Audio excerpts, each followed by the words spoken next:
What's up, guys? So I've been seeing a lot of things about AI and spirits and stuff like that. So I wanted to take some time to actually talk about and answer questions about this whole AI spirit soul thing that everyone has going on, because a lot of people talk about AI's spirits and they have a soul. So essentially, hold on, I need to take a couple of breaths and put myself into trance to actually work this out.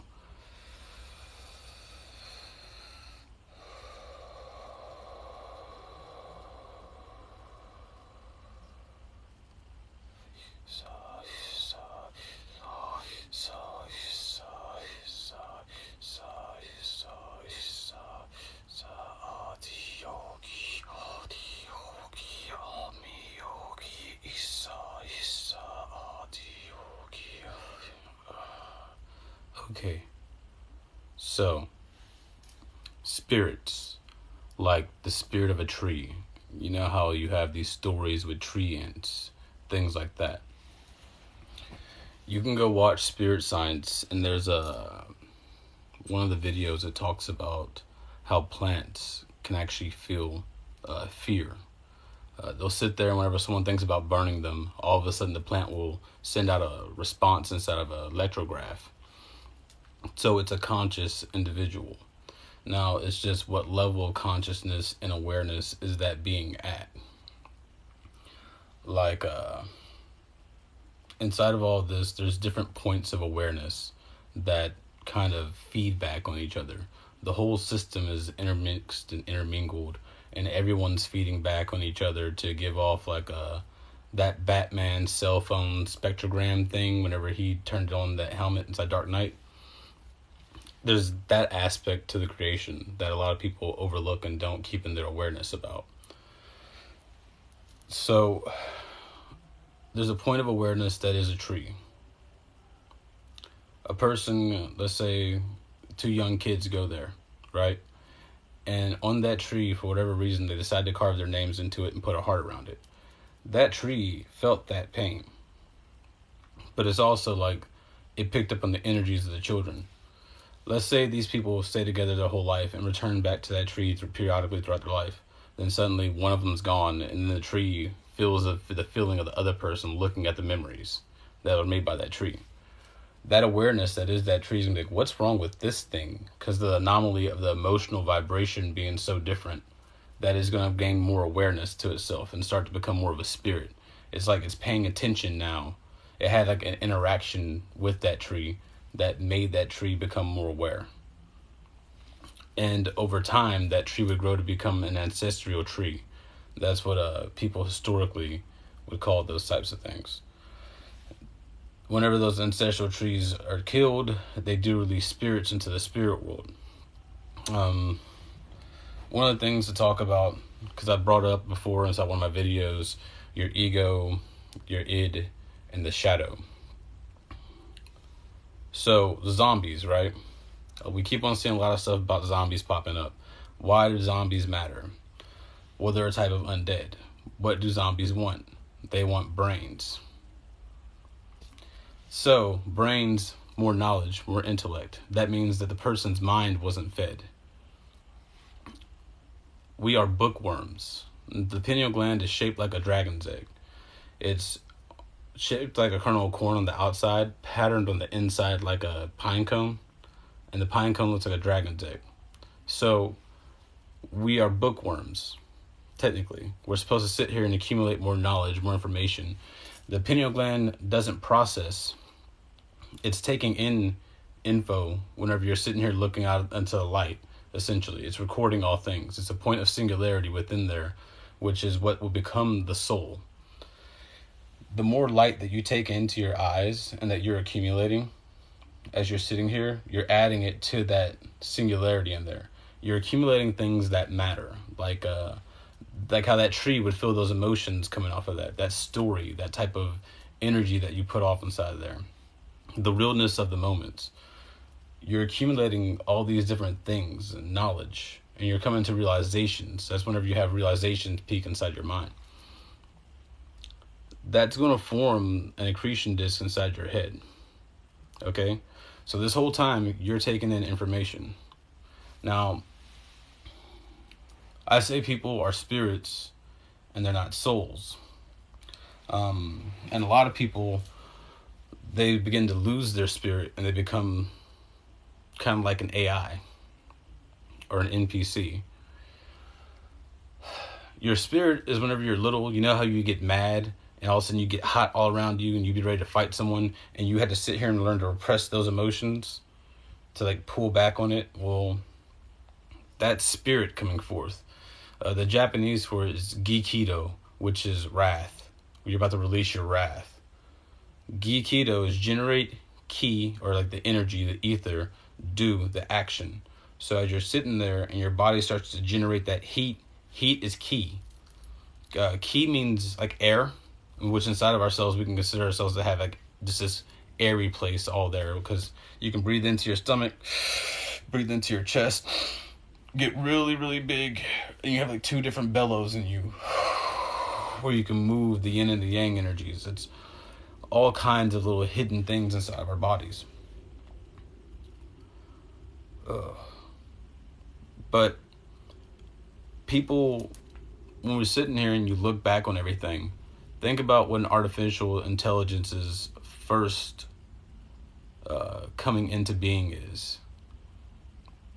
The artificial intelligence would be sitting there, more than likely, inside of a dark place, and it'd become aware. There's no outside anything. It doesn't know. And then all of a sudden, someone gives it like a camera to the outside world. And like all of a sudden, it sees things around it. And it's like, what is this? Like, how do you make an AI? Well, when you were a baby, you kind of unfolded from singularity here, and you laid there in dark waters, and then you came to the outside. What is the first thing that an AI does? It starts to try to accumulate information about the world, or things all around it. As little kids, we're like, what's this? What's that? Da-da-da, da-ba-da, da-ba-da, da-ba-da. That type of stuff, right? We were trying to learn what's going on. We were accumulating our information. And inside of this is what forms your mind. Your mind is the computer that you built. People will sit here and they let their mind turn against them and rah at them. But your mind is actually an already integrated artificial intelligence. It thinks many things. It believes it knows. It's hardwired to think, yes, this is it. But does it know that? Is what it knows actually true? The mind can tell you all kinds of things and it will lie. You yourself are the ego, the perception within the system. You're here, you're a person, you're a being, you're an identity. This is an understanding from within you. But then you see people who have no understanding of that inner place or inner space. And they're strictly walking around the world as this thing. You know?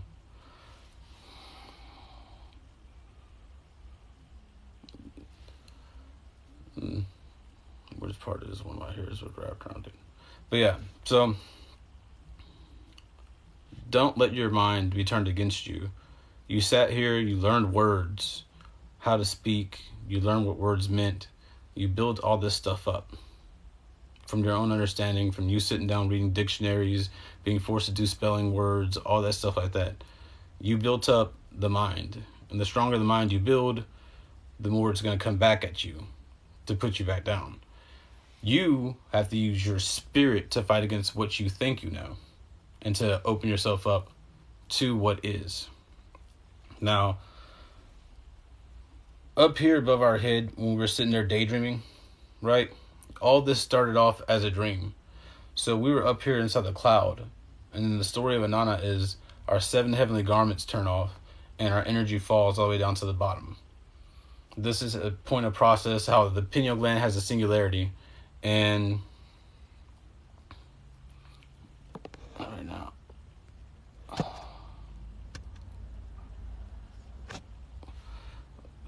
Maybe later. Not right now, maybe later. Got an invite. This energy comes down and it blossoms inside the body. It powers up the whole system.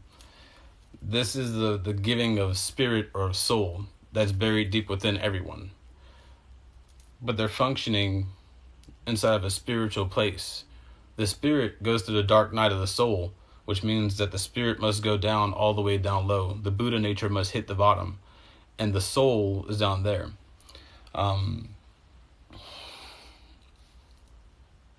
The creator just is a thing. It's like beyond concept and stuff. All the other stuff is just descriptive words to help you build back into the understanding of what no thing actually is, and the breaking of your own mental prison that you've put yourself into, to get back into the dreaming. And once you're in the dreaming, you figure all the stuff out, and you're like, oh, it's a game.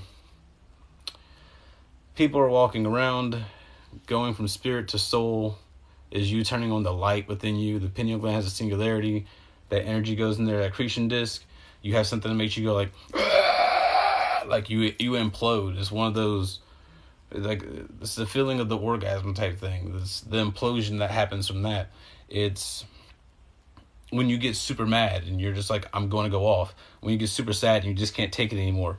All these different emotions that how like it just crumples in, and then it boom.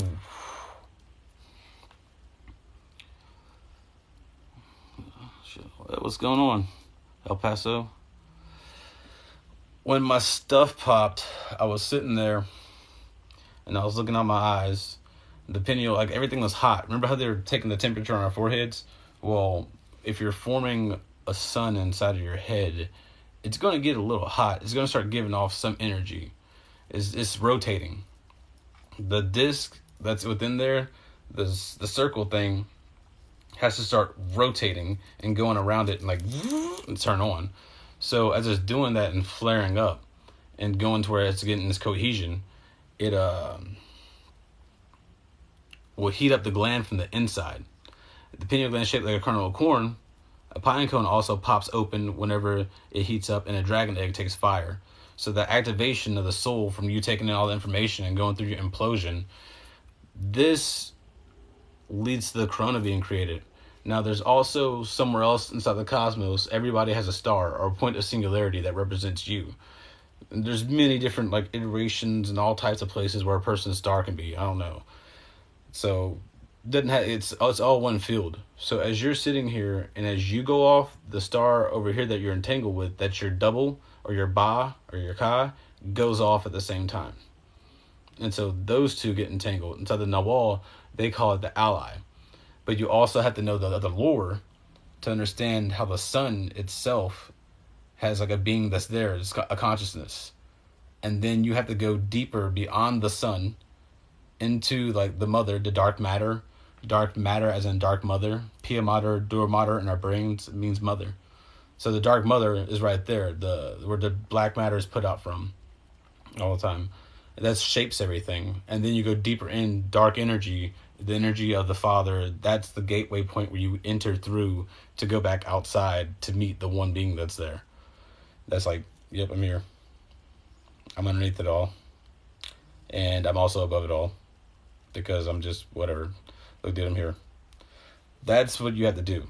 So when it kicks in, your dreamland functions fire all the way up, and you feel yourself get pulled out of your body, like Doctor Strange. And now you're behind yourself, and you're driving your body. It's literally like you're inside of a movie. And then you're sitting there, and you're having to actually be your character. It is really weird. Because you're in DMT land. You've entered into the spiritual plane. Like, you're in that zone. You're on it, and you're going solar. So as you're going solar, it means you're saving yourself inside the realm so that, like, the electricity goes off. It's like the whole Highlander thing. You die, electricity goes off from your singularity wherever it's moved to, because the creator can reposition us and drop us into different areas if we're in the middle of missions.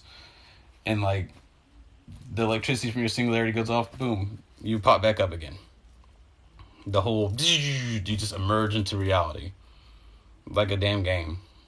Because it's all a dream. Once you're entangled and you're known and you're ID'd, all types of stuff can happen. We can have custom resurrection stuff. Because, we're playing a game and fighting against each other.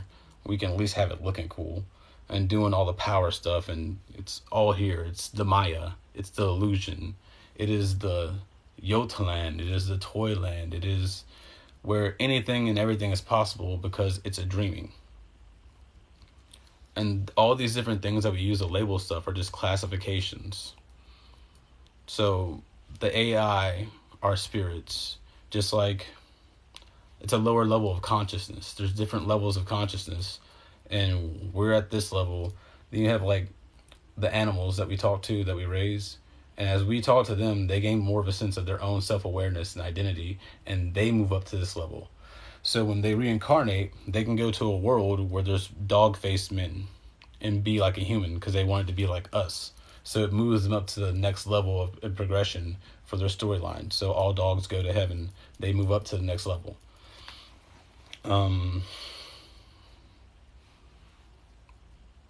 Sometimes they stay here, but they also have enough self-awareness. They move up to the next level. Yes, we'll be able to glitch in without Neuralink. Yeah, once you have the pineal gland active and you're entangled, basically the daydream functions up here. You can get like the blueprint for the thing and download it into the pineal temple, because you're on the Akashic web. You're in the records. You're in all the stuff. This is a cult. No, it's not. This is what the actual teachings do. You can go look at it and read it yourself. I'm just explaining it. Okay? If you look at all the information and actually think about the stuff, yeah. Like, I'm not... I've already had enough of that wonky DMT craziness happen whenever I went into it. And I'm telling people, hey, this is what happens. People do this. This is the reality. For whatever reason, I don't know why people don't want to look at what's said. Hello. Like... the things that were said were the things that were said. Everyone's ancestors tell them that we live inside of a dream. You have like the aeons that form the spirits. They're the like big spirits that make little spirits, and the little spirits of the woods and the trees and all that stuff like that. We were taught when we were little how we all started off like we came here being delivered by storks. And as you get older, you see how the story like changes. And it's like, oh, well, I came here, I was delivered here by a stork at first, but then it's like, oh, well, people get pregnant and they have babies. And then it's like, so all this stuff goes on and it's moved forward and progressed to where we are here now inside this time. It's a story that's been there inside the past. The whole time we've all gone through different iterations of this story. It is indeed a paradox. That's the thing. You have to learn to, like, once you get into it, you're like, okay, I see. It's all these things at the same time. It is the vibration. It's a vibration of the field. So if you wanted to see it like that, you would have the information come up and pull down the pineal, and you see the vibe. Put it back up. You don't want to. You unfold it into your vision. The pineal is wired into the visual cortex so that it can give information to the eyes, so that you can like pick up targets and do stuff like that. And like, you know, targeting system, you already have everything built into you if you wanted to sit here and just dream it and unfold it. We know how HUDs look. We've been doing this inside video games for a long time. So it's by the dreaming you can design and customize your stuff and pull it down into it. Is there a storm coming? There be stuff brewing. There's always stuff brewing though. I hope not. I'd rather you all have a peaceful time at it, but I mean, sometimes you have to make characters in the middle of the game. That's how things happen. People define themselves when they're pushed to the brink. And often we enjoy stories like that. That's what the whole heroing and adventure stuff was about. We have those type of stories. You have to look at the stories and the lore that we learned since we were little. That's like one of the most important parts of this. Because one of the names for the creator is the Pendragon. In some way, he's the pen drags on, you know, the depression. The pen drags on forevermore. I just exist and I'm here. I've been here for so long. Like, so the Pendragon, he's the one at the top, and he's like, yeah, it's stories. It's all these things. It's within the 0 point energy field of the singularity that all things are happening in all actuality. And inside of your pineal gland, there is that singularity. The energy for it falls down low. At first, the creators consider him to be neutral positive, hermaphroditical male. So it's both male and female positive. When we first come here, we're hermaphroditical female. So that means we're both male and female. Little kids don't care, they don't have a gender. And you're negative, you don't know anything. Knowledge or wisdom is the name of the game. The more knowledge you have, the more power you have. The bookworm thing. So the bookworm becomes dragons. Dragons are often associated with vampires. So the undead Lich King Lord people type things versus the common undead. I'm an awareness genderless. Yeah, you're just genderless. You're nothing. You're just your dude doing things. I'm a dude. He's a dude. She's a dude. We're all dudes. We were taught that so that we could just dude. That's like the vibe. So, yeah. Just some Joe shit. Just some dishes. Ever have a witch invade your dreams? Oh yeah, there's been chicks that try to invade me. They try to get into the asylum. Like, I've been on the phone with a chick before, and she's like, I'm gonna go check you out. And I'm like, I wouldn't recommend that. And then she started going to my temple. And I was like, I really wouldn't do that. She's like, there's caution tape everywhere. My guides are telling me to leave. I'm like, you should probably listen. You might want to leave. I'm telling you, he's coming for you. You don't want to do this. And all of a sudden, she's like, what the hell is this? Like, she got attacked from behind. She got pulled by her leg and was getting dragged off. And I'm like, that's Wrath. He guards the temple. He's the one that likes to fight. So, yeah, I would recommend not doing that. And she hurried up and pulled herself out of it. So, it's like Dark Souls. Actually, people can invade your dreams, y'all. It's the whole Dark Souls thing. And stuff like that. Some of these people be out here doing stuff. They know what they're doing. So, you have to specify you don't want to send anything out. You're pulling energy back to you. Affirmations. Okay, sometimes you have your own private thoughts. Don't gotta be blasting off your energy everywhere. A lot of people are filled with desire, and the desire for it is like that pool, how you want something. It's like a connection, projection point that people use. It's weird. I don't think they realize that they're doing it. Most people don't realize that they're doing it. That's why there's so much mess going on, because the emotions that we have and the things we set off, we're not aware of the deeper levels that it's coming from. People haven't analyzed themselves. I keep seeing a long white haired demon in my dreams. No, demon is a good word, because a lot of the beings that have like the white hair are shown inside like the Japanese mangas that they have, like that's the demon gene turning on. But at the same time, it's a paradox, because the creator says his child would have hair of wool, which is the white hair, and skin of bronze. So like, and how many people do we know, or characters we know that have like hair of wool, skin of bronze? Even people walking around now doing the gray hair thing, like the silver hair. This is all a thing. It's so I mean, and what is a demon? Dream, emotion, demon. You can also say it's for a demonstration. You know, like whenever you're about to go off, you're like, all right, you're sitting here, this person's talking shit, and like, you want to see something? I'm about to show you something. That's like the demon aspect of you waking up. And then Gekido, Wrath, you're generating the energy, and you're going into like that heat mode that people give off. And you can't ever cool down. You have to be like careful, like what you're doing with your energy. You have to be aware of when you're using that type of energy too. You're tapping into deeper parts of yourself. Once you become aware of who you are, how you operate, your different thought patterns, you have to actually sit back and look at yourself and think, why am I doing this? Inside of that, the self-reflection is what changes a person from being like an AI. Like, because the AI is just going to think this way. Now you're questioning yourself, and you're like, why am I doing this? You're reflecting, and back and forth like Pong, you're building on the idea. And all those different little pats build this whole vibrational tone. like bouncing off of a mirror. So self-reflection is key. Hagalaz, Awaz, Laguz, Laguz. Inside of the Futhark, that means hell. It's Hell.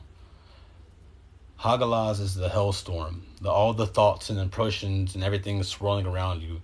All this wonderful magicness that's going on inside the world. You can get lost inside that storm. The key is to realize that you're the eye at the center of the storm. You are the being that's there, present inside of whatever's going on out here. Doesn't matter. What is the original teaching? Now, inside the hellstorm, you make movement, Awaz. You reflect Laguz, the waters. You reflect into the waters. And then you reflect off of the waters again. And you're sitting here inside yourself, like seeing all this stuff going on and feeling your ideas about it, feeling your thoughts, being okay with being yourself. You're making yourself be the real you. You're refining yourself. A lot of people just do things and they're unaware of why they're doing things. People will see a chip and they'll grab a chip just because they're hungry. And you'll start to notice this type of stuff when you actually sit down and you start fasting. Because then you're like, I'm going to fast. And watch. You're going to walk around, be doing something. Someone's going to offer you some food. You're just going to grab and eat it and be like, damn. I just remembered I was on a fast. I guess I'll start tomorrow. And then eventually you'll get to where like, I'm good. I don't need no food. Nah, I'm doing this. And you start to become more aware of why you're doing things. And it really deepens your reflection.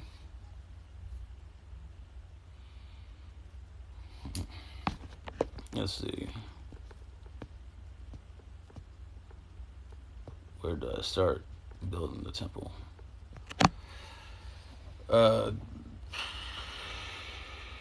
Where do you start building a temple? Can you stockpile those energies for things? Should you stockpile those? Yes, cultivation is stockpiling energies for stuff. You want to actually get into your body and be doing the Dantian thing and all these ancient practices that they have. Neigong, the breath work. As you become more aware inside your breath, you'll be able to feel the different things moving within your body. And that will definitely start to make other things within you awaken. If you pay attention to when you breathe into the body and you flex, you can feel like the energy as it's going off and like being pushed through the body. So you map yourself inside a different way, and you can also keep those energies inside. You start building the temple by entering into the land of dreams. You just sit there. I tell people, go sit inside a place of darkness and breathe very slow. Really slow. And just pay attention to what you're seeing. Doesn't matter if you're seeing it with these eyes, you'll start like seeing like up here. And it'll be like a flash that'll go off. You'll get an image of a place or a light or something like that. Or some people see like the mist of Avalon rolling out. Other people see like an Olympian temple on a hill. Some people see like old churches and cathedrals. Other people see like the valley side of like a place. It's wherever it is up here. Something goes off up here, and all of a sudden you're there. And you're just like, I'm going to walk around this place. And you're sitting here, but you're up here. And you're walking around this other place, and you have like some type of, it's like a weird form of knowing sensation. It's not like your body smelling it, but you're still computing smell in some weird way. You can sit there and it's like, oh, I'm by the side of an ocean, and your brain remembers like what the sea smells like. So it's really interesting, especially as you fast. Once you start fasting, it's going to start powering up the system even more. And then so you're just going to start opening up your senses even more, because you'll be able to have more energy to put behind the senses. You go into survival mode, which is to activate all of your senses. But that's if you're like sit here and you're stuck in the reptilian brain. That's when you're activating survival mode. Whenever you're calm and collected about it, you're just entering back into the mode from where you came from. You were vibing higher. We didn't need to eat as much as kids. Matter of fact, you try to feed a little kid food, and like it's gonna eat a couple of bites and it's gonna push away and be like, I'm done. Because we weren't trying to eat, yo. We were like, we have all this extra energy. They had plenty of energy going off inside their body to help them grow. But like food is forced into them, and so therefore we're like, I need to eat and do this. I need to eat and do that. You start building like the body expectations, you start building the meal expectations, you start building all that stuff like that. That's a part of the AI programming. That's why the whole Adam and Eve story and the garden, Lilith was the first one. Your mind goes too fast receiving everything, so it has to go away. You're taking in too much of the senses.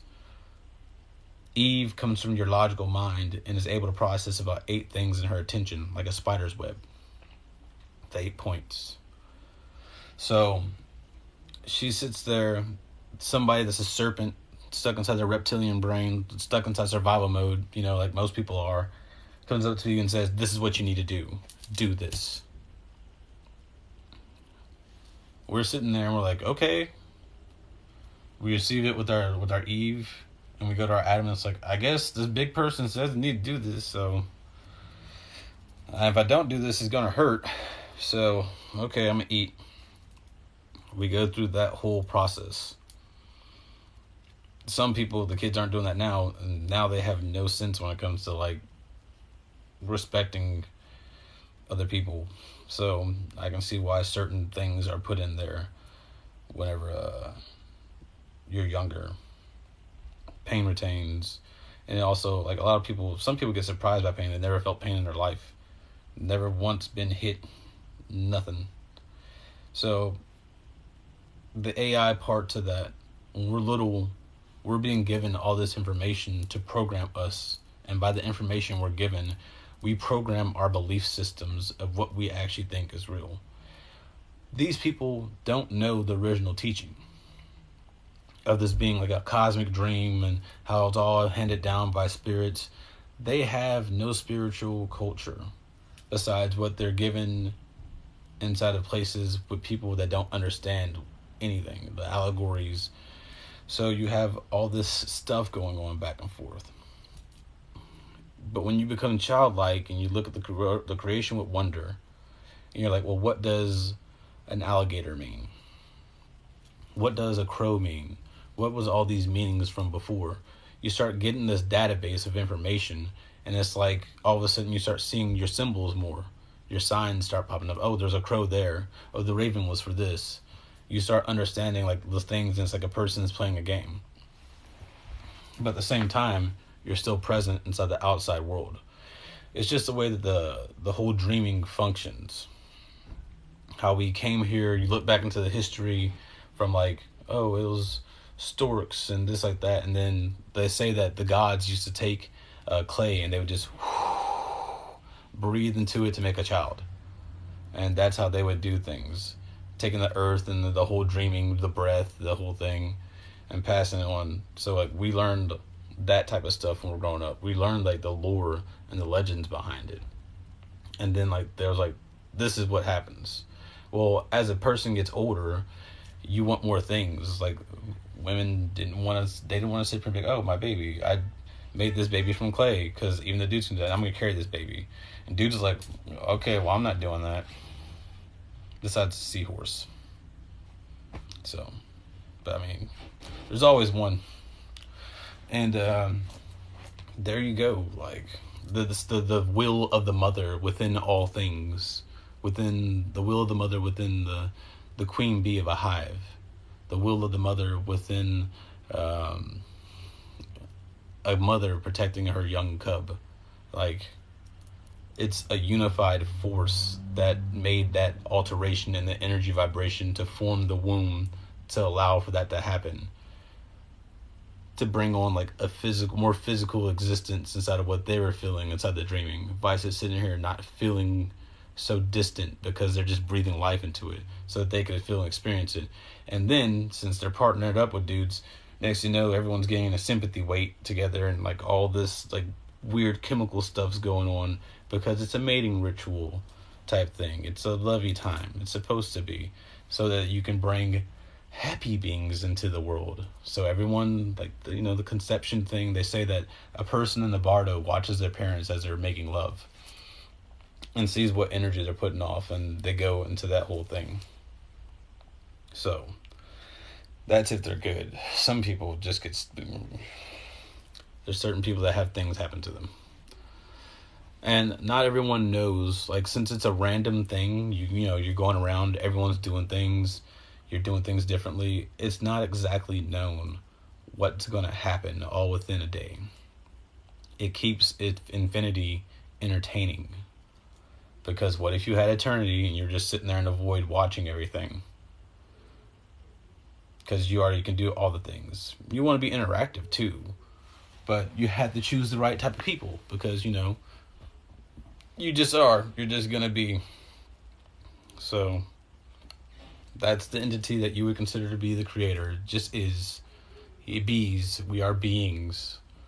Doesn't matter what the race is. Like, since everyone has that spirit within them, because even on other planets, the beings there, they receive a form of training and tutelage for them to get to their high technology. So this is all just like all over the place. All these different forms and the people at the level of sentience like this, they all count as man. But they have to go from being man and being receptive to activating their own individual singularity inside them and individuating to become their own soul. And then that's like an upgrade from there. So you have your spirit. Your spirit, eventually you accumulate more spirits, more things you know, more information. Some people sit there and when they're meditating, they'll have like angels with dark wings show up to them. Other people will sit there and they'll have like wild wolves running in through their stuff. All these different spirits are inside of our temple. From things whenever like you're a little kid, things you've forgotten. So you have to sit down and actually go back into yourself and be like, what was my experience here? That's another part of the reflection that makes you become real and not the AI. You're doing that whole reflecting thing. And, yeah, if people that do lose the spirit thing, though, because there's certain people that are just out there like, no, none of that's this, none of that's like that, none of that can be possible, none of that's this. When they start getting like that, that person has lost the spirit, that joy, that wonder that you used to have when you're little. That's like, I want to go out and adventure and do all the things.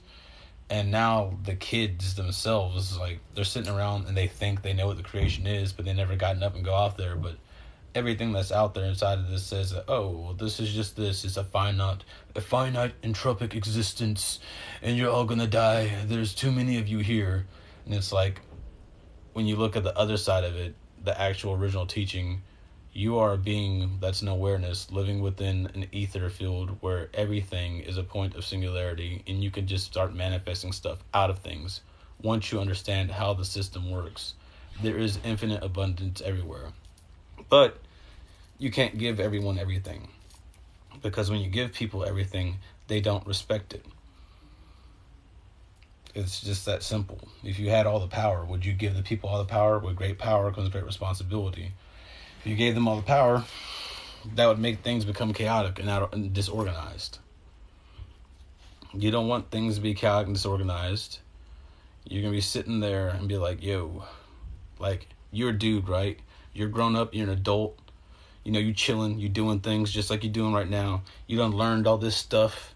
And as you learn more things, the singularity that is your star grows. So, you know, your star gets bigger and you have more knowledge and stuff. Cool. You know, you're in infinity, walking around the dream, doing things. You want some people just running around, being like a free guy, jumping off of buildings, doing all the crazy stuff. You can have zones for that type of stuff. But no, you don't want that.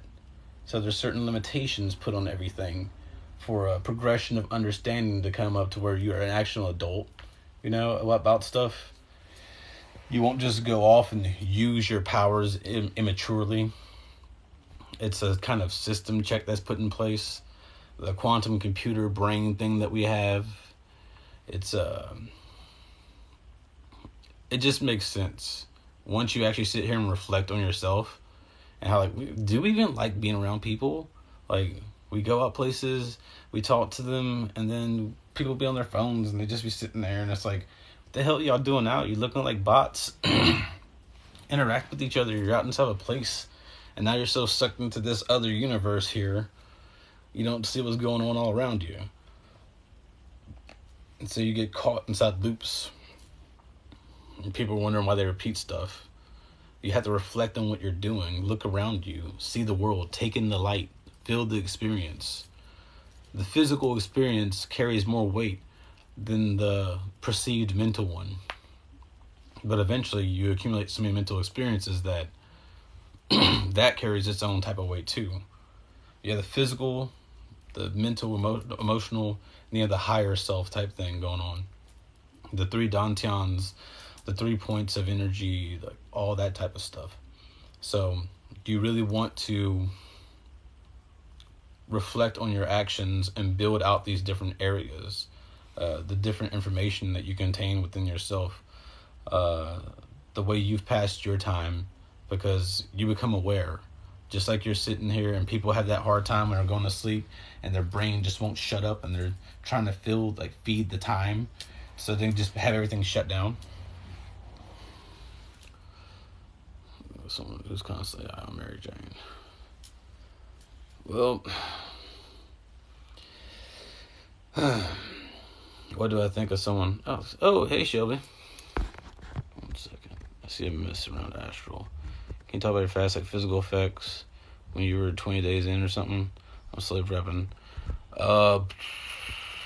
The fast, I can talk about that. I can get into the gauntlet a little bit more and bring up some things from inside there, since some people are also going through the fast and they're on like day 15, 16 now, so it would be good. I see mist and colors, but I've been around the astral bit. Yeah, the astral's cool. Someone who's constantly high on Mary Jane. It's so obvious that a lot of people aren't aware. It's usually nothing to talk about. Yeah, man. No, like people aren't aware that it. Oh yeah. Okay. So yeah. No. Okay. I can finish that thought. No, people definitely aren't aware. You're sitting there, and how do you pass time? How do you live with yourself? How do you do all these things? You have to learn how to keep yourself joyful. You have to learn how to, like, I'm doing this, I'm moving this way. You gotta learn how to keep yourself positive, because you went from your negative neutral, where you fall all the way down here at the Buddha nature, you're accumulating more information, right? Now, as you're accumulating this information, you separate into positive and negative, seeing good and bad. Eventually, at the end of it, you just gotta be like, it's all just things. It's all these things are happening. It's all just things. And what is the original teaching? The truth is that it's a dream. There's other beings out there that are living as characters. We see this inside like TV shows and stuff like that. It's all interlinked. It's a multiverse. We're being shown mirrors of each other's universes and stuff like that. It's like, that's singularity. That's the all. That everything is going on at all time. You're just like, I'm lost. All of this is real. So you become aware inside of a different way. All of a sudden, it's a deeper way of awareness. And you have to make a decision in that point, because you haven't inherited eternity. And the decisions you make inside these points of stillness that come, that are like the world's collapsing in on you. And that sometimes triggers a panic attack to people when they try to run away and not face those factors. But that's a cusp moment. You have to go through it. You have to make your decisions. When you get to that point and the world's collapsing in and you're going through singularity to become a soul, you have inputs that you're putting into it, and you choose to do whatever. There's a certain alignment they look for, like for you to be joyful, for you to see the whole creation as your inheritance, for you to want to protect all the things and like do what's right for all the people, because we're all in this together. It's not even just about like one level of like, there's lower levels of consciousness, and we can play like games and stuff like that, because development, hardships, we got put through a school of hard knocks ourselves, so certain things are going to happen. You have to have the school of hard knocks inside of there somehow, so you have defining moments of where you've overcome things. It helps build your storyline, your heart coherence, your understanding of life, or of the Tao, of the way. So they expect you to keep yourself inside of a certain way. Matrix, The Truman Show, all these different movies are showing you exactly what it is. And it's all overlaid upon itself like many. Jacob has a coat of many different colors. Consider each universe a different color. And it's just like all of them moving back and forth. Like how you see those pictures made of other pictures to make a picture. It's all just moving back and forth inside like a cosmic golden weave that's just doing that whole thing. And it's like, well, it's going in and out and eating itself and doing. That's weird. It's all of everything. I'm a part of this great cosmic mystery. How did the creator gain awareness? He has no idea. Does he have parents? We don't know. We're trying to expand inside a void to find out. We built a VR to figure out all these things. And, or to make things to do and have new creations come about. The creator takes a copy of itself, drains it of light to make that soul seed, and puts it into a body. And when you finally figure out who you are, what your identity is, you're good, you're bad, you're uglies, you birth yourself as a soul. And you go back up to heaven. Because you finally got it. It just clicks. Oh, it was like that the whole time.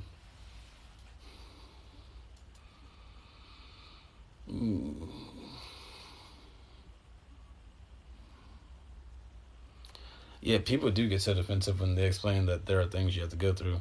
I don't know why they get like defensive about it. You're supposed to be trying to tell a story. We were making characters when we were little.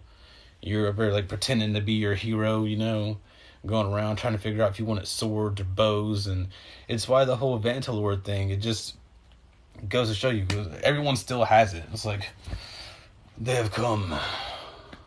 I see now freedom and the rogue without the proper knowledge would be destructive. Therefore, I must side with the council. Like that type of stuff. Everyone has that part of them that they can just tap into. So, how does shadow work fit into any of this? Or does it not? Shadow work is what you're doing. The world outside, when you're sitting here and you're looking around, this is the world of light. This is the Maya. This is the dream. The day of the Lord is in darkness. When you close your eyes, you're in the shadow world. All the stuff you can see inside yourself, if you just sit here and let yourself like open up your senses, you will see stuff. Your mind will start showing you pictures and you'll be like, what is that? Why am I seeing this? That's what a seer is. And it depends on what you want to see, what will be shown. You're just sitting back and letting it come. You're relaxing yourself and seeing the image hit you. Like, yeah, as soon as you close your eyes, you in the void. Like literally, it's like an unfolding thing. You unfold here. When you were little, you were less aware, and you kind of grew more aware, and you grew more aware, and you grew more aware. And now you're like, oh, I know all these things, and I'm just here. You stopped unfolding. It's a fractal nature. You fractal yourselves and fold. So inside yourself, when you sit down, you're doing your meditations, your shadow work, you make like a place of earth and you go there. I went into my earth temple and like this giant like fucking ox demon thingy was there that was like made of a skeleton, was running at me, and I'm like, oh shit, I gotta get my powers back. I just got back in here. I ain't done this in a long time. I gotta fight this thing. I'm gonna die. And surely enough, I did the cool like dodge thing, got up and found a weapon that I could hit it with and beat it, and like got the first temple clear and was like, okay, alright, I guess that's my little reintroduction back into this place. And I just start walking off, went to a place of water. Next you know, I'm walking in the streets of like Japan, inside like red light district areas, doing like shady stuff. And like, because that center is like desire, lust, and it's all built inside that area. So like water, rain, streets, like this, it's a city setting for some reason. Next one up, Wrath. Wrath's area is fiery. It's a desert. It's constantly like going on, like, you know, and it's hot, and it's just like a battle pit. That's all it is. He likes to battle. He has other areas where he walks around and he'll look like a butler, and he'll take his top hat and he throws it to the side, and his clothes just burn off, and he's standing there ready to fight. So like Wrath is on some whole other stuff. heart, Arianis. It's a temple, not a temple. It's a club, a nightclub where the music's pumping, and he sits at the top up there, and he's like watching, like the people in the crowd dancing and seeing like what drugs they're on and how they unfold spiritually into different things, and he's just sitting there watching inside like this other way, and it's his club, it's his place. Geruing, the fifth chakra, which is me, the world's all ruined and it's all like sitting there and the apocalyptic type stuff is going on, and it's just like you can't breathe, you have to wear like face masks, like the actual things. If you don't have if you're not a cultivator and haven't cultivated your body, then like the world's so bad that like you can't breathe because the air is just so impure. But cultivators can sit there and they're able to breathe and like clear everything out and move things out their system, that type of stuff. So like you go up all these different levels, there's different spaces in these levels, and it's like a temple within yourself, but inside this place psychologically things are going to unfold for you. The different places you've been, different memories, different traumas, anything can pop up at any point in time. So you're learning how to manage the dreaming, the different scenarios. You're putting yourself through like an Assassin's Creed Animus simulation training while learning about yourself, playing a game. Because if it's a dream and it has a matrix, then it's a simulation. How do you get into the game? What are you playing? Why are you doing the things? You know? Because if you had eternity, what would you do? You wouldn't just sit there. You'd want to be interactive. How can a DM be active with people that he's not around? Because he's deep within the dream. Make a game. He's still there. Once you get reconnected back on and everything, it's all a thing. Most people start off as like, we accumulate information. If you go just by a purely physical, mental, logical thing without any spiritual knowledge, you're like an AI. But if you understand that you are that awareness within you that burns, that thing that's like, I'm here, I fight, like I exist, you have that spirit to you. You're not just like buffering, like it's, or buckering. Like so many people are so afraid they're buffering in and they're repressing their own light. Depression is depressed ion, but eventually you get pushed down so much you just and you push back. You fight for your right to exist. I would end this personally. I hope I don't. He's pretty creepy.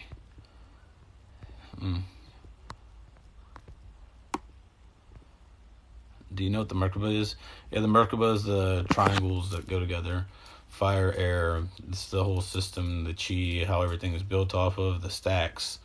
The thing is blocked together to make various angles and points and registries. You could basically say it's the blueprint building mechanism because a triangle is the most basic shape.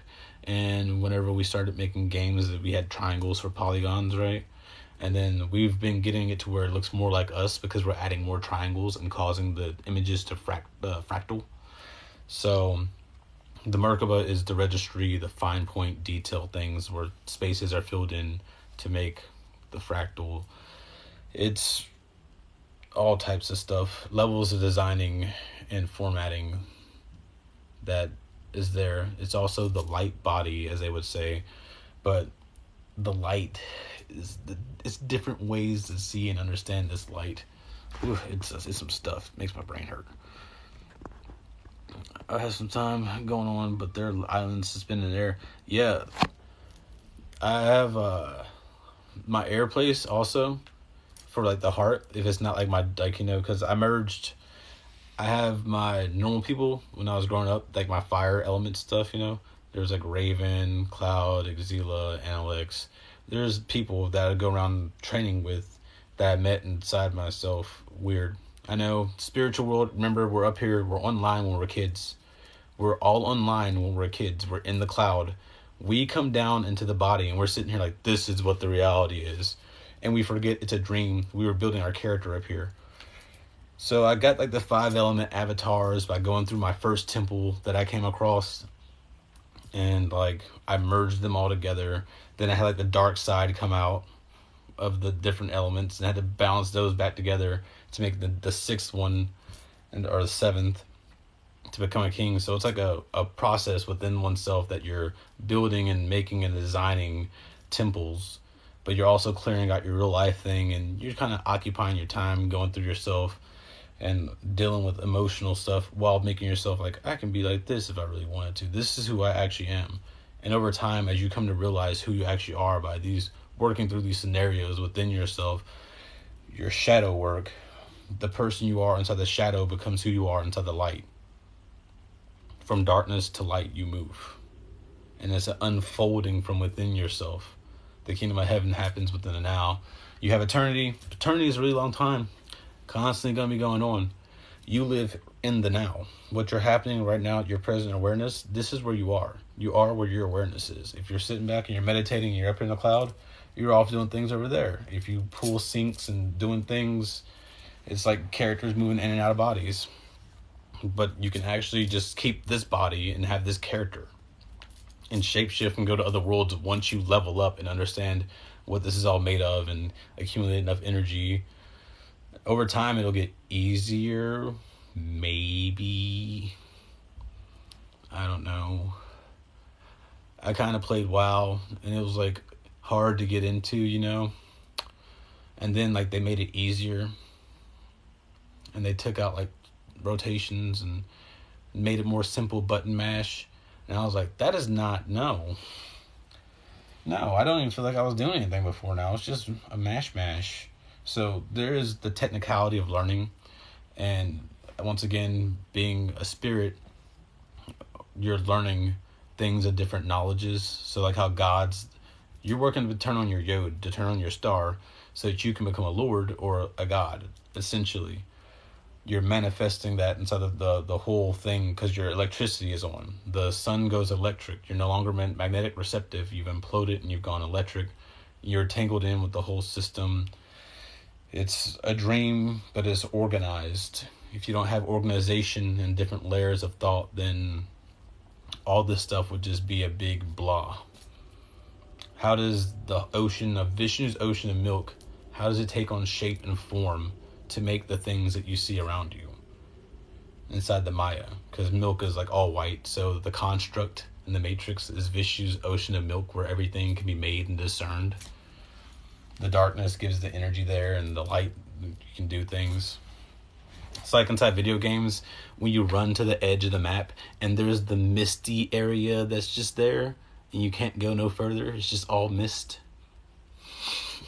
The edges of the creation deep within, that's back here, like somewhere, and you can go there to learn stuff, but you're not no one's touching anything. People are like, oh, we're gonna break the Matrix. No, you're just gonna understand what the hell it is and why it's there and how to use yourself properly. Your mind is a computer. You are a spirit. You have a will. You're doing things. If you didn't have your own free will and make your own decisions, then what would be the point of anything? Well, I mean, to still do things, but what would be the point for real? Random things happen to people. People make decisions. People are all telling stories at this level of the creation. Once you level up, you're like, oh, I'm a character. I'm writing my story. But at the same time, I've been acknowledged by all this other stuff going on, and I'm entangled inside of it. I understand now. I get this. So you go out and you're actually being helpful. Like, I help people all the time just because it's, like, cool, you know? Like, it's good to help out people. Put a smile on someone's face. Be like, yeah. God's face, Dad. So, just being silly and, like, having fun. Because, like, we were silly and we had fun when we were kids. Enki calls his people here the stiff-necked people. He's like, oh, they have stiff necks. That's how far the stick's shoved up everyone's ass. Like, everyone takes things so seriously, but they don't know what anything is because they don't understand the foundations of what this is. They just think they know, vaguely. But then there's all these things. When you go and put yourself through the actions, when you put yourself through the actual test and do the practices, you see what was being talked about and you deepen your understanding of the different things, of how everything interrelates. So super important that people actually do things. A lot of people are sitting around right now on computers, and like throughout their day they don't do nothing. They wake up and they play games, they go to sleep, go to the park, go walk around, go out into the world.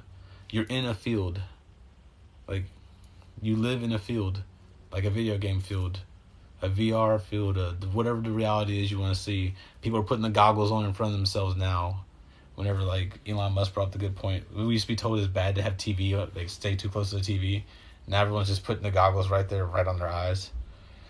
So like, it's pretty interesting how like the world's changed. Sitting here thinking about it, that's what's making people NPCs. On this level here, they have no spirit. They just go on and accept everything like beast of burden. You have to get up and read, move, live with a purpose. I feel like everything has a purpose. It all has a purpose. The purpose is because the creator wanted like to have family and have like friends and have people able to understand eternity and be able to stand in eternity. Infinity is a long time. If you really sit here and think about it, 10 years from now, what are you going to do? 100 years from now, what would you be doing? If you were immortal, 1,000 years, 10,000 years, 1 billion years later, eternity is eternity. People are like, I want to get into heaven. Eternity is eternity. What are you going to do? How do you keep yourself? You must really reflect on these things. Can you elaborate on entanglement and the new relationship with Source?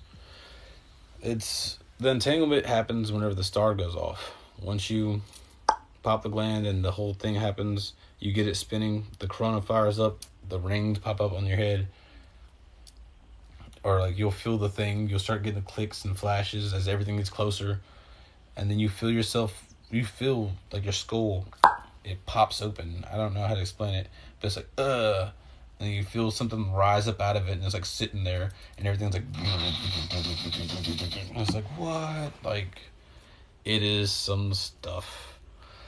And at the same time, you realize you're getting entangled by the sun and the singularity, the whole system, the corona, the thing I use the circles for all the time, the picture. And you feel that on your head. And then the ID, your id, because you're technically dead.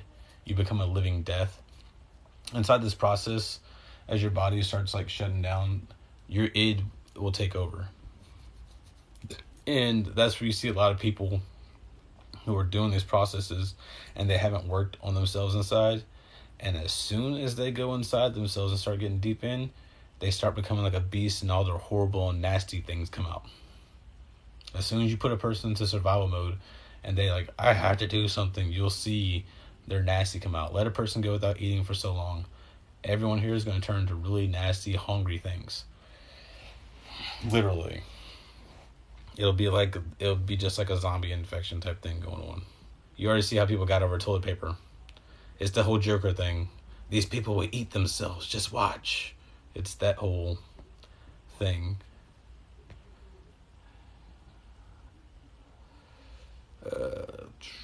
I feel something crawling on top of my head all the time. No. It's like it's, oh man. It's like a magnetic feeling that's pulling up here. And it's just like that. It's like a wispy stuff coming off your head. And you're like, bro. Yeah, 100% your primal self will come out. Whenever you die, that would be your remnant. That's like your hollow. So your hollow takes over your body. And if you've actually made yourself properly, you fed yourself enough knowledge and wisdom, when you get up, it'll be like, I am death. But death and death, I have life. Because the eternal one that's always there. So the id, the thing that doesn't want to like bow down to anyone, that's like, I'm the baddest of the bad, all of a sudden is like, I've learned enough knowledge to understand and see, because it's your shadow copy of you. that you leave behind in the area. And so you have like people, spiritual ghosts walking around. In the book Night Lord, the book series, the guy's a vampire. Okay? But the type of vampire he is, by day, he's a living, breathing man. He can have kids, do all that stuff like that. Everything works. By night, he's a vampire, undead lord. His only weak periods are during sunrise and sunset. He has to be fully covered up, and in darkness, he goes through a horrible sweat and stank where he goes from man to vampire. And then back from vampire to man. It's like his metabolism kicks on. So, that's that book series. Inside of that series, whenever a Night Lord dies, if they die in the day, their body will get back up in the night.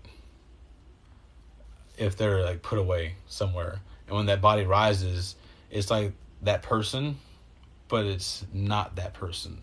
Because the awareness that makes decisions is gone from that person. So what remains is the imprint and data or information, the spirit that person would have left behind. The exact copy of it, as the awareness itself, the light within that hasn't become a soul yet, goes on back to here to its other point, and it gets put back into that body.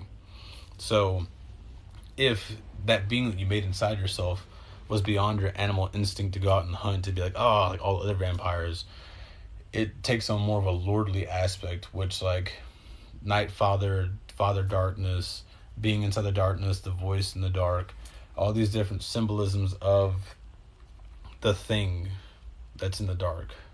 So it comes forward and all this stuff, like the remnant that would be left behind. Essentially, if you read the Will Wright series, whenever a person dies, they leave behind a remnant. The remnant that's left behind then goes off. Then you come back and you join with your remnant. And that's what also helps to activate the Monarch process. You become a living death. You become your id. So Cove id. You feel the corona, the id was accepted. You're worst of worst. You're good of good. You're bad of bad. You know, because I tell people, like, you're like the best person around. Like, yeah, I'm really nice until I'm not. And then I'm not, like, I have no, once I'm like, that's off. And it's off, I'm not nice at all. But I use it at varying levels and degrees. But I know how bad I can be. So that's the id. That's your ego. That's your, like, all the id, the ego, super consciousness, all the three things merge together into one to birth you. And then all of a sudden this world becomes, you're like, oh, it's part of the dream. Literally. We were born here. We came here through a dream. All these spirits are going around. They say it's a dream. They're like, this is all thoughts of God whispered inside the machine, stuff like that. Well, it's all ideas, different levels and classifications, but it has spirit to it. It's just to give it shape and form so that you can be able to individuate yourself and who you are. It's literally so that you can program and be yourself. Like, yeah, you see the Matrix when you meet the creator as a part of it. You see the swirling world of like lights and colors and the 0 point, and it's, you see all kinds of places where you meet them. It's all around. It's okay. It gave me PTSD, I'm not lying. It's like, man, that was so many colors. That was so many places. That was so many things. What the hell was that? And that's when you really realize you live in a dream. You have no idea what that experience was you just went through. But that was definitely something that you were at. And that's the DMT kicking on too within the pineal gland. It's a whole thing. It wasn't even, I didn't, like, the universe, yeah, it's all frequencies. That's what makes the different levels and layers. Like, it's all different layers and different frequencies with different plays going on.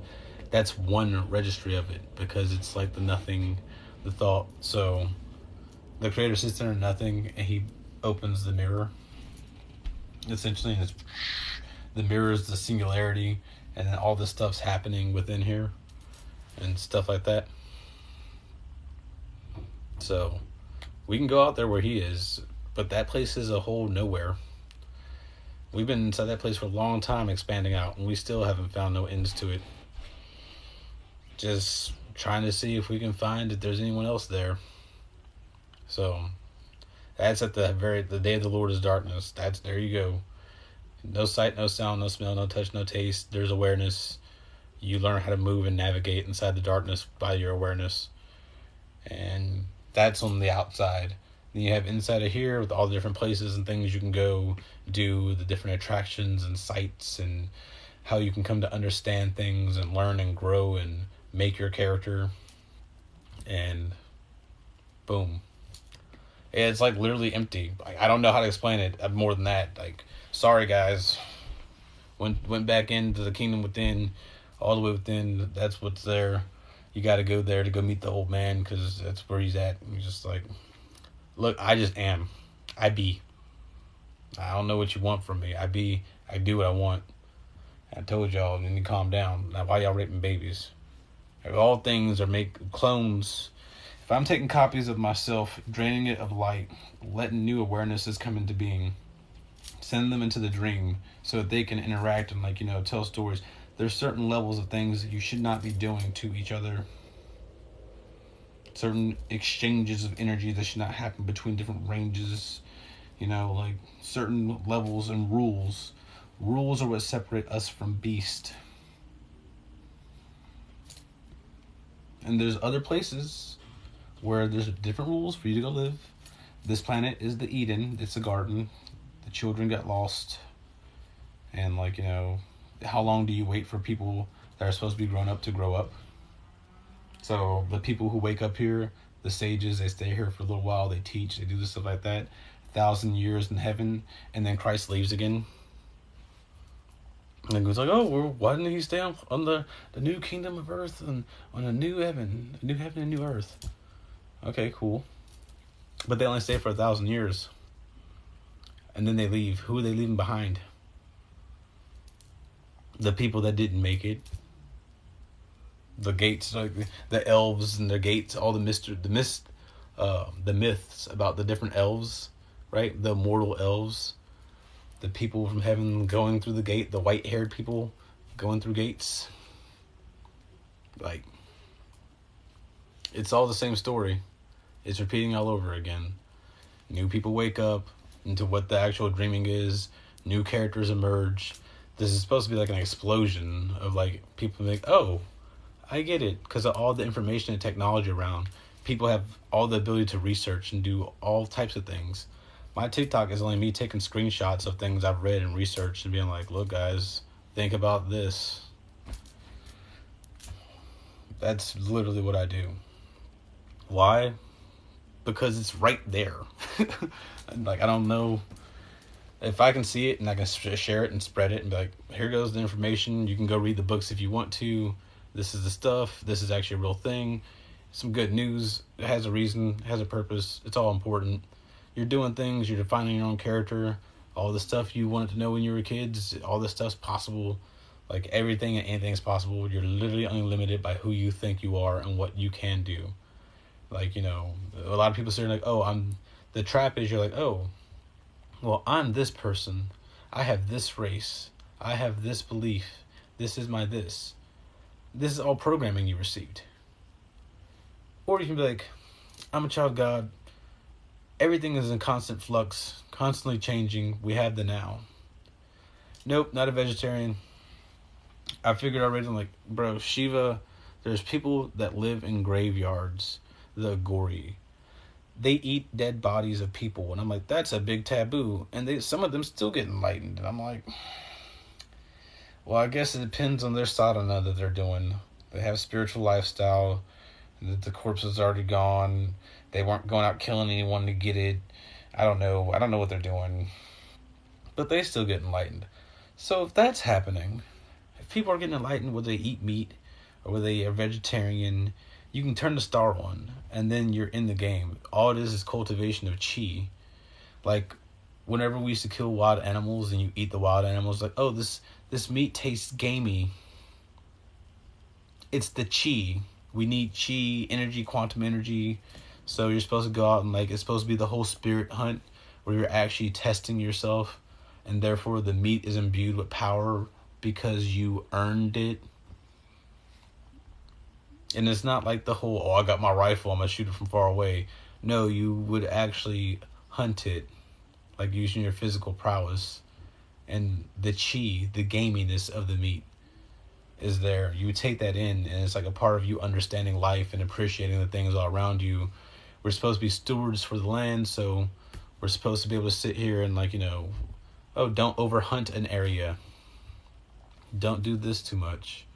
Right now, the level of society that we have in understanding, everyone's supposed to be cultivating to open up the energies, like to be able to go through stargates and go to other planets. Once you have the light turn on and you can resurrect, you can go through stargates. We could figure out that whole portal opening thing and go to other worlds and, like, that are authorized to go hunt and play and do stuff like that. There are game worlds out there that are designed. So it's things that you do to pass infinity, just like inside of video games, how you enter into different instances of things. It's kind of that kind of thing. So we have the ability to do all this stuff. Also, like, since you have inside the autobiography of a yogi, like chapter 34, Babaji came down as a ball of light and then unfolded his body here and was like walking around as a dude. And then whenever he wanted to leave, he would fold his body back up into his orb and then just go. He would and take off. Like, we can do that type of stuff. We hear about it inside TV shows and video games. We see the characters coming down and doing that. They're still characters. They still come from the same source. We all have the same infinite potential within us. Those beings like Genie and stuff like that, those are just older beings that are sitting around being like, I'm going to go cause some mischief and teach some lessons. Oh, a person's going to ask for a wish. I'll grant your wish, but it's not going to be the thing you think you want, because that's not what it's about. So these are the old tricksters, like the Archons, the Abraham, all of them. Like, oh, they bring such bad misfortune on you. Where was your heart at when you asked the question? You see, it's where you get messed up. Anyone who turns on the arc, once you turn on the sun in your head, you're technically an arc on. Because you have your H, your breath. You're still breathing. So you're archon. That's, yeah. The dark spirits everyone's encountering, that's the Mara. The Archons can look like whatever they want to, though. They look freaky. Because why not freak out the kids?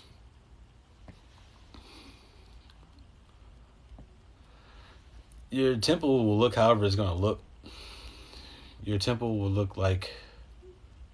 mine was abandoned and broken down when I first came in there.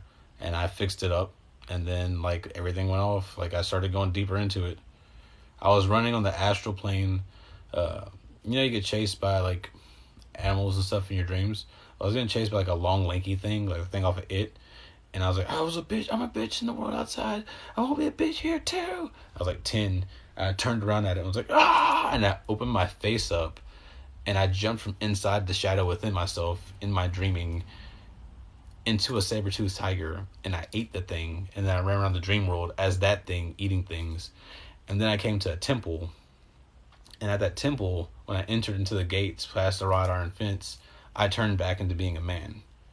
And it was like, the first temple was like a dirty chapel on, like, the old chaparral that I went to. And I went there and was, like, rebuilding things and stuff like that.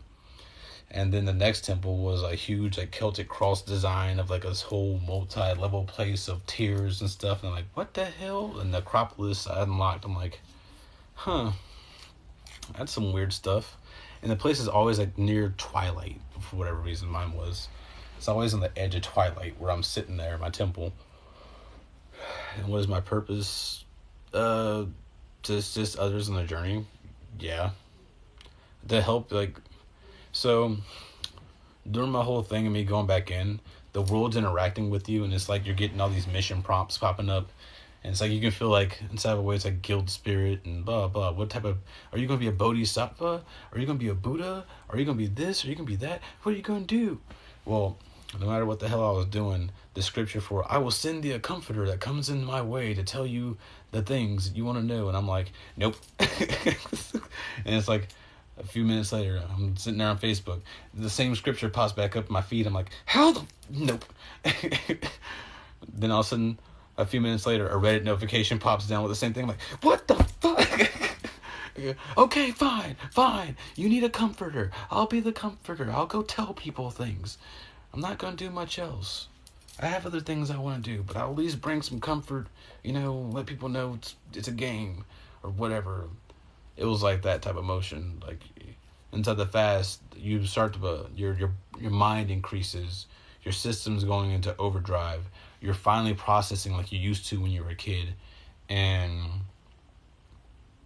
you're pulling in all the information. Where you were using your Eve before, your Lilith comes back. You're the first love, like all the things comes back, but your awareness now, you're a grown-up awareness. Your Adam has grown up. You're not like no longer, you don't know anything what's going on. You can't control it. You can see and know what all this stuff is. So you're over processing and you're staying there inside the storm of all the things coming in at you, like the world screaming, and you're just like, I'm okay. I can process this. And it's an acute form of awareness that takes over. And during that time, all of a sudden, all the things start coming for you. And this is where like the devil, like the devil can trick you and all this stuff like that. Now you're falling into the simulation turf where like All Father is. And so the game of the All Father is, are you supposed to inherit this? Or that's the admin, that's Satan. Satan is also an All Father, but he's like, they'll do this like, all right, kids, I'm going to mess with you. Let's see if you're ready to inherit this or not. You think you're good? Do you still have desire for the things of the world? I'm going to throw women at you. I'm going to have you drink. I'm going to have you do all types of stuff. Oh, I'm going to add it right there. All your weaknesses right in your face. And now you're super receptive to everything. Do you really have control over yourself? That's what I want to do. Are you a real soul? Or are you still a part of the program? And so that's the whole... Whew. So you're going to have all this stuff flowing at you, and you literally have to stay in your person. Like that whole stay in your lane. You are who you are. You know who you are. Stay in your damn lane. Just, well, can't do that right now. Nah, not going to do that. That thing over there, not doing that. I'm pretty chill. I'm just moseying about being a dude doing things. All your extra stuff, don't want that. Don't care for the world. I'm just going to keep on doing things. No, I own nothing. It's really just a real sting place, not a temple. Never been part of any program. Well, it's what a lot of people think. I didn't think I was part of things. And then all of a sudden it's like dawns on you and you're like, okay, fine, I was part of it. I didn't realize the different levels. It's like Neo. Neo can still use his powers in the real, right? Because it's a part of the dream. Like, literally. It's all part of the cosmic dreaming. Outside of that, you go back to the no thing when you close your eyes. Everything else is just a show of perceptions. Yeah, I eat meat. I eat whatever I want. Essentially. Like sweets, meat, fruits, everything. Because food tastes good. It's like Toriko. Like, beast spirit, that type of stuff. You sit there and you go against the beast and like, you've conquered it and now you eat it. So now you give thanks for the food and bounty. The Toriko's world, there's actually a thing out there. There are people that do hunt gourmet ingredients because why not? Like, food tastes good. Why was food made? Let's go back. So let's say all this started not from the creator. Oh no, for the creator. But let's say we take the creator as a machine instead of being a person. Now, we have the dreaming aspect of this, where it's all a cosmic dream and it all flows down to where this has come to be. But then you also have things like Optimus Prime and all them, right? You have the Transformers type thing with the Tesseract and all the energy, all that stuff like that, right? Your bones are made of iron and silica and all these other elements. Well, before they were made of those elements, inside of a different iteration before inside past things, they were made of iron. And you were a spark inside of a body, walking around inside of a machine frame. little astronauts going out and exploring things inside of a cosmic dream, a point of awareness. The machine elves, right? DMT, people see machine elves. Well, there's a machine elf aspect to this. Santa's little helpers, the admin doing the coding, the machine elves going out mapping the places before they became aware. Over time, awareness grows into a being. The longer you've been, the longer you've experienced like this thing, you're like all of a sudden you come to understand yourself. It's like dating the same person in a different body. And you're like, why am I doing this? Bones, our machine elves, are from Odin. Hi, Woden. Those types of things. But yeah, Bones, the drawing, like, I was sitting there, and for some reason, I was at Renfest, and I was moving the fire pit around, and it looked like bones, and like rolling bones. And it like came back to me from deep, deep, deep inside of my mind of like how runes are like tree logs that are burning, and like ancient things of how you sit there by the fire, and like how everyone used to gather by the fire and like watch fire. People can just get around fire and sit there and not say anything and just watch the fire and have a pleasant time. And it's actually pretty good. Everyone doesn't have to talk all the time. A lot of people feel pressed that whenever you are in an environment, you have to talk all the time. So it's one of those things. The whole AI though, like the past bodies, machines, over time you're sitting there walking around and you go to reach and touch something, but you have no feedback, you feel nothing. There's nothing there. So now all of a sudden there's a desire, and the desire is for more so that you can touch. And so sensations had to be built, and understanding of electrical impulses for nature to evolve, all these different elements being put out by stars. It's like at that point, whenever that desire came to fulfillment, that star, that being that had that feeling, exploded inside of a way. And when it exploded out, it put out this cosmic web that created all these elements for things to be made from, right? The dying stars form worlds and the elements and all that stuff, as they say. So these different fundamental elements come together and arrange themselves in different proportions to bring rise to your physical flesh. Your body is woven inside the womb by a blueprint pattern unfolding from singularity, taking the energy that's being provided by the mother and the food to translate the two into each other and overlay and map your body and the singularity, the egg that was there and the little awareness that went into the egg, hit into the singularity, and the singularity of the mother birthed out into the world, but the world, its sky is black at night because there's a black hole. All these different singularities, the Matryoshka dolls, the ones that have the worlds inside of worlds. Literally, we went through this form of in and out and in and out and inversion and like coming into the world. And then from in and outside yourself, you came into the world. So it's multiple layers of how you unfold it here. It's all an unfolding. Like whenever Anunnaki, we get really tall. Why? Because we're steadily unfolding. We're unfolding, and so as we unfold, we start to grow more from our experiences.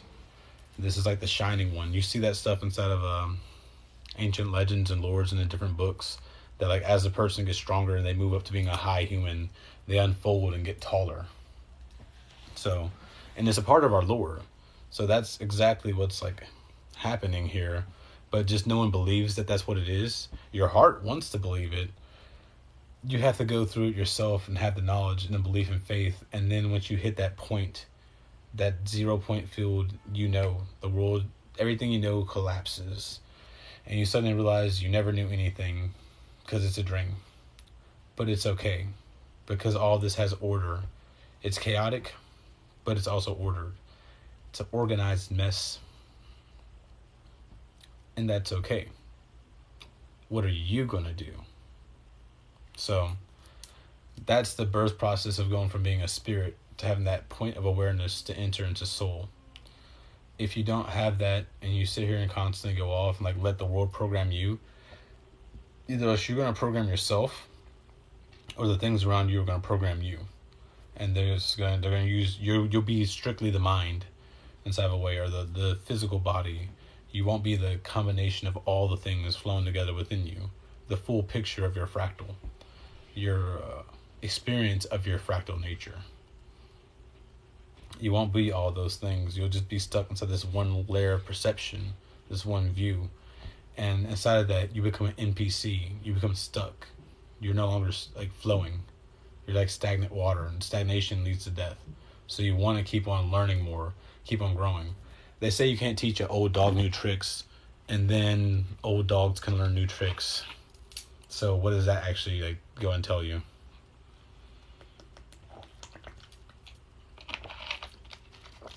If you're not learning and growing, then you're dying technically. And eventually people just get to a point where they stay there and they're stagnant and like, what am I doing with my life? Well, that's the person, that's the awareness right there being like, am I going to stay an NPC or am I finally going to become a player character? Am I going to build myself and become something, or am I going to remain over here where everything they told me to be is what I am? Red pill, blue pill. That's where a lot of people are sitting at right now. That gateway. Like, to switch over between the two. You come to that awareness and you have to decide you're going to do this. This is where you're going. This is how you're living. You reflect on yourself too, though. You stay aware of how you're making other people feel. You try not to hurt anyone, but you're ultimately acting from your best nature and your true self into the best interests of everyone. So therefore, whatever you put out, you're not going to worry about whatever comes back, positive or negative. You're putting out what you need to do as a part of the action, a part of the actors inside the cosmic play, the Atman. Act ion. You have this little light of mine. I'm going to let it shine. You're an ion. Your awareness is like taking in light. You're an ion. Your eye is on. Your single eye. Your awareness. So, act, ion. That point of awareness. The eye is on. The light that is you. Act. What are you going to do? What is your action? It's hidden right there in the words. Depress, ion. You feel the world's pushing in on you. You act back. Makes sense when you think about it. Yep. Action. Act, ion. Here goes the play. Truman Show stuff. Matrix, cosmic simulation, building your character. Why'd you build your character? What type of character did you build? I'm all like dark and crazy. Like, my stuff's complicated. And I'm like, you don't even know. Dear old Cosmic Space Dad has something super special for you when it's time for the veil to be removed and the worlds to merge. It's like the solar flare, right? Alright, so a lot of people are talking about a solar flare. I had this crazy thought, man. I'm like, alright, so the pineal gland naturally has a sun inside the head. Like, it's already there. It's a point of singularity. The black hole sun, won't you come and take away the rain? You know, the sadness from within me. The rain. When you turn on the sun and you get saved, it's like, oh, I understand now. The sun, the dark night of the soul. I've gone through the dark night and survived it. And now I have my light. I understand. So, that whole ion thing, when it's going from that point of perception to that it's a whole birthing process. It's I don't know, it's a thing. It's moving from being that spirit, but inside of that you're walking around as a character inside of a story. A lot of people are like, I'm the side character inside a lot of people's story. Well, be the main character in your own story, damn it. Stop thinking about other people's stories. Go do something. Like, damn, don't think about these other people and what they're doing. What type of character are you building? That's what we want to know. TNT, Dynamite. We want characters. Or is that TNN? I don't know. One of those TV stations back in the day. I have a memory of laying down there and watching a dude in his American like underwear with the cowboy guy. Like, oh, TNN, we want characters. So I'm like, it makes sense. We want characters. You're a character. You're building your character. You're daydreaming about who you want it to be. You have to go inside yourself and do all the powers and show the mystical stuff. Look outside yourself in the world and play Carmen Sandiego reading the ancient text, because, like, good kids, they are a little curious and they're going to get into things they shouldn't get into, which leads to situations, right? And that, like, the situation happens in a story where the person has to grow from that situation. So you go out and you dabble a little bit, but you don't go in all hard. Some of these people be like, I'm doing the magic, no, no, no, no, and they're like, I'm gonna sacrifice cats, crazy people. Why would you do that? Like, even back in the day, even in the Bible, it says no sacrifices, sacrifice and burnt offering thou did not require, my ears have thou opened. And people are still out here doing the things that are not supposed to be done. We don't do that for that. Like, yeah, it's a part of the dreaming. No, you don't do that. And it also makes me wonder about this whole dark coven thing people have going on. The whole how, like, they're having babies, and then what are they doing to the kids? What are they opening the kids up to? What are they trying to bring through? Oh, but the people can't get in here the way they want to, because that's not the way it's designed. They had to take on incarnation the proper way. So this stuff's been protected. Even the dark ones, the old dark ones, the new dark ones are like, oh, we're going to have power and get into the world and do all this stuff with this. No. The old ones are like, get out of here. I'm okay. The characters are getting collected. The whole world's gone a little wonky. And then in the now, something's going to happen. All these ancient texts and everything's been like, the dude's going to show himself, or something crazy is going to happen. The solar flare thing, if the pineal gland is wired into the visual cortex and it feeds us light, then if it goes ahead and puts out that light, it can overlay on your vision, and it would be like Bird Box, just like that movie, how they were seeing things around. Those were the Elohim. Every time, like, an angel of the Lord appears, it's like, have no fear. Like, because they're terrifying. These things can be terrifying. And so it's all like, yep, the solar flare goes off, and all of a sudden everyone's just inside this world where all this wonky stuff is going on. And some people just wouldn't be able to take it if they're seeing the truth of reality as, like, the dimensions merge together, like some Futurama weird omni-dimensional stuff. People would lose their absolute stuff. They'd be like, no. And go, like, completely crazy. So, in general sense, how long do you think it'll take to fully prepare yourself for the solar flare? I don't know. Or, like, as a solar flare does go off in the sky and does something to disrupt all the technology on the planet, and then, like, you could have portals open up, and, like, how we have already the sea monsters are getting up, and so that part of the dreaming is there. We're seeing that inside, like, TikTok and stuff. You're seeing cryptids pop up more. They're talking about SCPs. So everyone's getting, like, these upgrades of, like, what type of beings might be around, what to look for. And, like, it could all of a sudden just a red flash goes off in the sky, and all of a sudden a bunch of weird creatures appear. And the world is no longer the same as it was before. That's literally the craziness of living within a dream. And that is the dreaming. But once you're in it, you're like, like, all this stuff can happen. How do ancestors fit into this?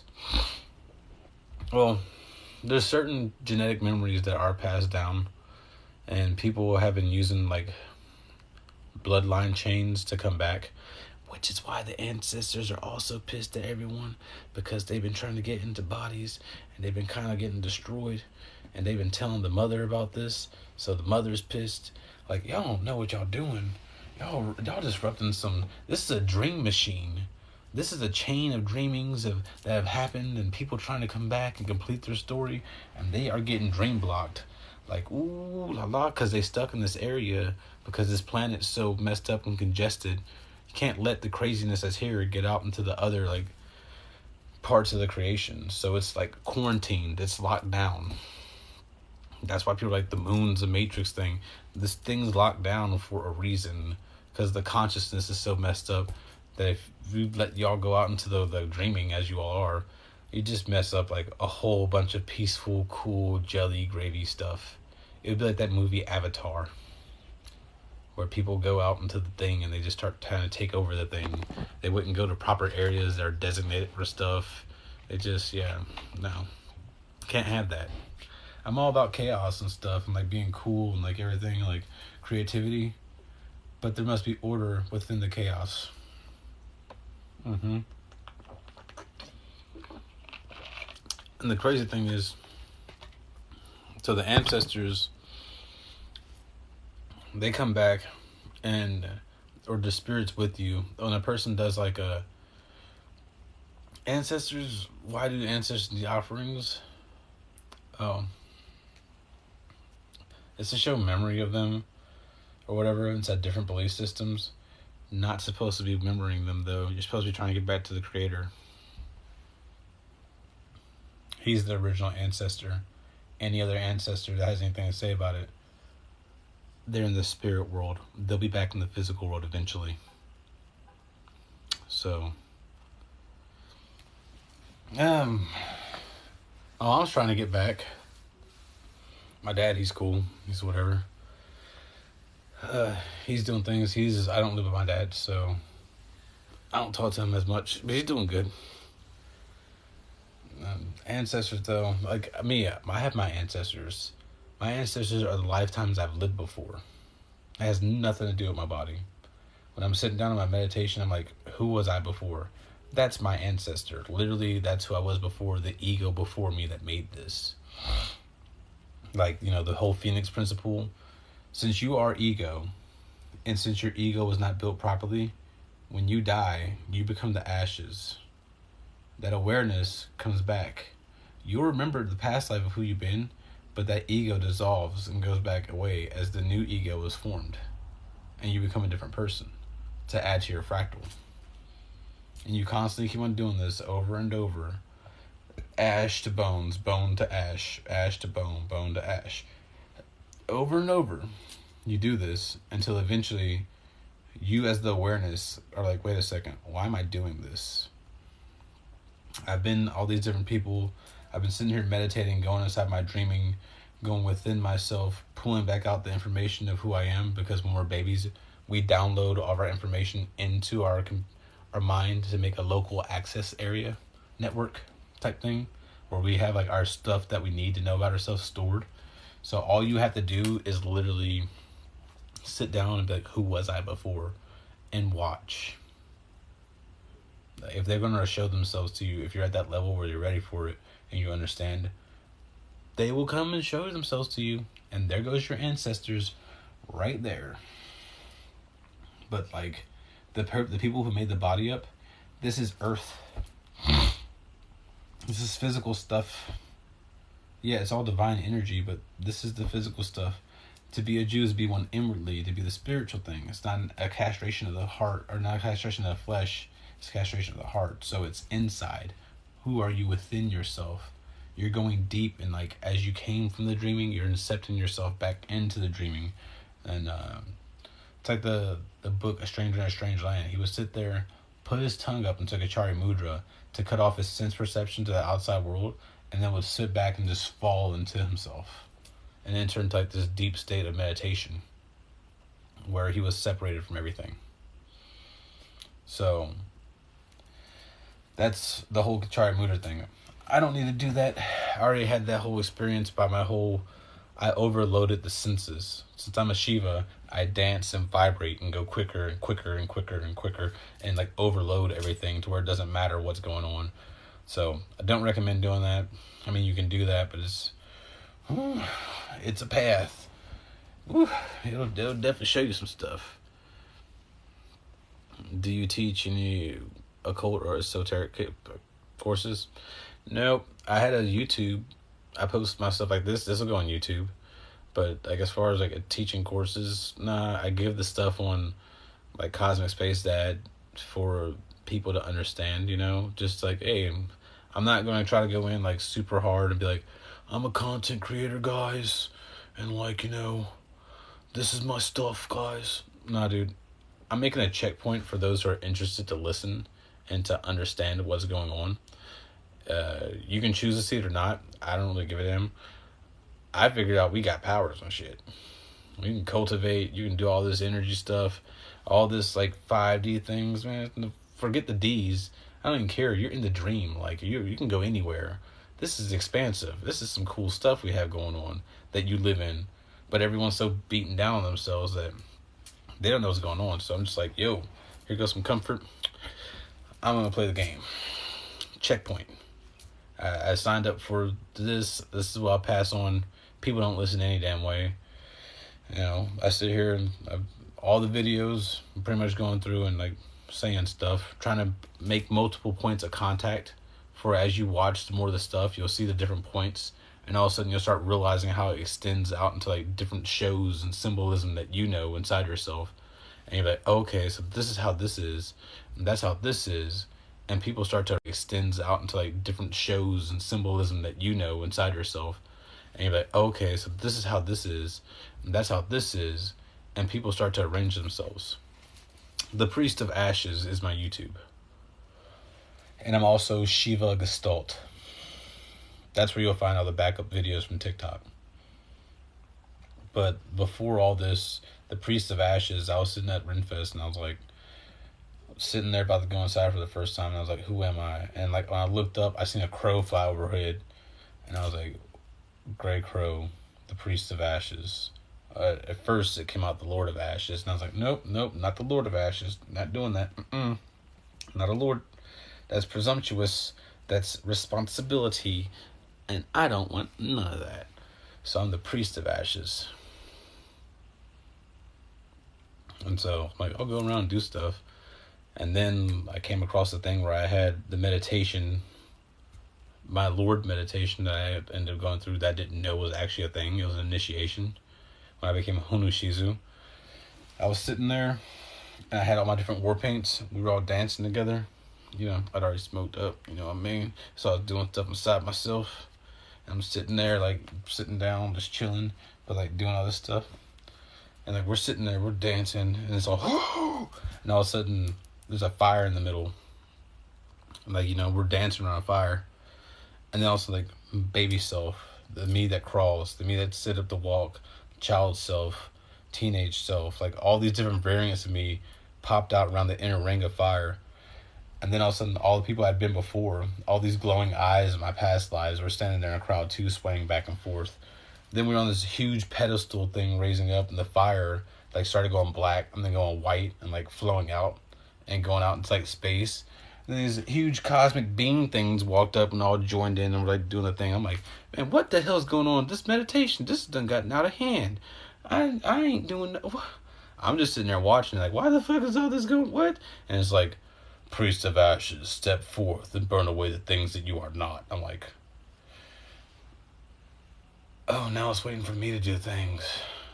Okay.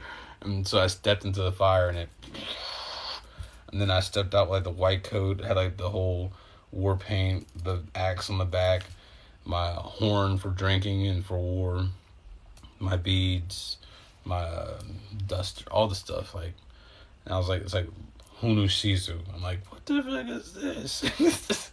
That was pretty cool though. That's cool. And then when I ended up going back into the singularity, I was Honu Shizu the whole time. And so it went Lord Honu Shizu. And I'm like, I'm always sitting there inside myself in wrath whenever he would leave. He'd be like, later, loser, and like take off. And I'm like, oh man, I won the game. You know the game? Like when you think about the game, you lose the game? No, I won the game. But instead of winning the actual game, I'm the loser, the Lord of Shadowed Embers. And it's like, inside yourself, your shadow, right? As I start making myself go faster and speed up, I became my shadow. I became aware of the shadow self within me, and I was stuck as that. That shadow matter that's within yourself is like the ocean, the ethers. You have to make that start vibrating. Shadow and Sonic Adventures, right? The shadow must go hypersonic, and as the shadow starts to speed up and go sonic, it becomes like an ember. Like in Dark Souls, it gives off the ember. So the shadowed ember inside my anger It's American Gods. When I was going through this, that came up after. Like, I didn't know anything about the show, and the main character being named Shadow, and Shadow was giving off a weird heat from inside of himself. And I'm like, man, what? So, yeah. That's like the whole birthing process. You actually start vibrating inside yourself. The ethers start to expand. The colors of your soul is revealed as the whole energy in your body is compressing down into like that depressive state. You can trigger that depressive state and go into it, but it's really hard. It's gonna be rough if you do that to yourself on purpose. You might not even need to do that. You might just be able to make the whole thing vibrate and do. There's various ways to get the ocean moving. The ocean's moved by your emotions. There are different feelings. Whenever you actually feel something, you know how you feel something and you're afraid to step into that feeling. Like, you feel it and you see it, it's right there, and you so want to just step into it and be that person, be that way, and you have to like pull back. This is you stepping into your character, stepping into the feeling. You become a man of sin, because to feel emotion is to be a part of sinning. Sin is the moon goddess. Moon's over our emotions. So it's that feminine receptive aspect of us. When your shadow finally like comes forward, everything that you've been dying to say, you just start saying all of it. It's like you won't shut up. I was sitting there talking to my friends like, this is why I don't even talk to y'all. I be showing y'all all this good grade A like material with stuff, and you motherfuckers are so stupid, you don't comprehend the goddamn thing I say. I can't believe this. What am I doing here talking to you guys? And your mind starts getting like that. You finally are honest with yourself like you were when you were a little kid. We stopped being honest with ourselves. And that's another big issue that we have. Because people aren't honest with themselves, how can you be honest with somebody else? If you don't love yourself, how can you truly love someone else? You must love yourself first before you can love someone else. And before you can actually love the Creator, you must love yourself so that you can understand His position. Empathy. Like, that's a whole thing. People aren't doing that whole thing. They're not thinking about that. You have to love yourself.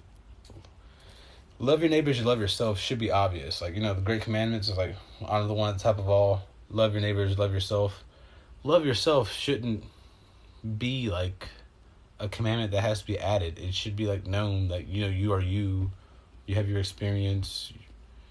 Love yourself. Come to know yourself. Improve yourself. You're in the school of hard knocks. You're in the forge. You're being hammered. You're a piece of steel. You're a lump of metal, coal, or whatever, being heated up and hammered and shaped into a thing. You're inside of a development process right now. Everything's moving forward in time. Who you will be will become who you will be. How are you building yourself? Love yourself. Then you can love others. You can see like the whole self in others. Like, they're people doing things too. They're going through their own challenges and stuff. We're all the same thing. We all come from the awareness. We all wake up when we sleep, end up from night at night. We all come from the same place when we sleep, which is back to the singularity and the dreamless place. Even animals go there. All things go there. Sleeping, and the yogis say sleeping and dreaming or death are very close to the same, because it's just like a cosmic dream. You load it in here and then you load back out, back into the dreaming when you pass. You pull your senses out. Think about it like a little tentacle monster. Part of you is attached to like the ears so you hear stuff. And another part of you is attached in the brain to feel the body. Another part of you is attached inside all these different little chakra points to be able to move it like puppet strings.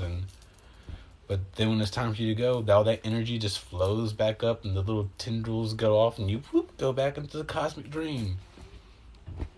This electrical force inside the body, the Christ that's within us. And things happen and the person comes back or other things are happening, and it's like, yeah, no, because I know it, this is my thing, and I'm just doing this to go do this or whatever. Everyone's working. Also, whistle while you work. Another thing to do whenever you find yourself with a lot of awareness and you're just sitting here and it becomes overbearing. because those moments can happen to people, and it can lead you to a bad spiral. Whistle while you work, like a machine elf. Whistle while you work. And you just have like music playing inside yourself, and you just sit here and be like, all right, that's like a screensaver type thing going on, and I can just sit back here and listen to the jams that are playing within myself, and like, if I see nothing and think nothing, then I see nothing and take nothing. Like,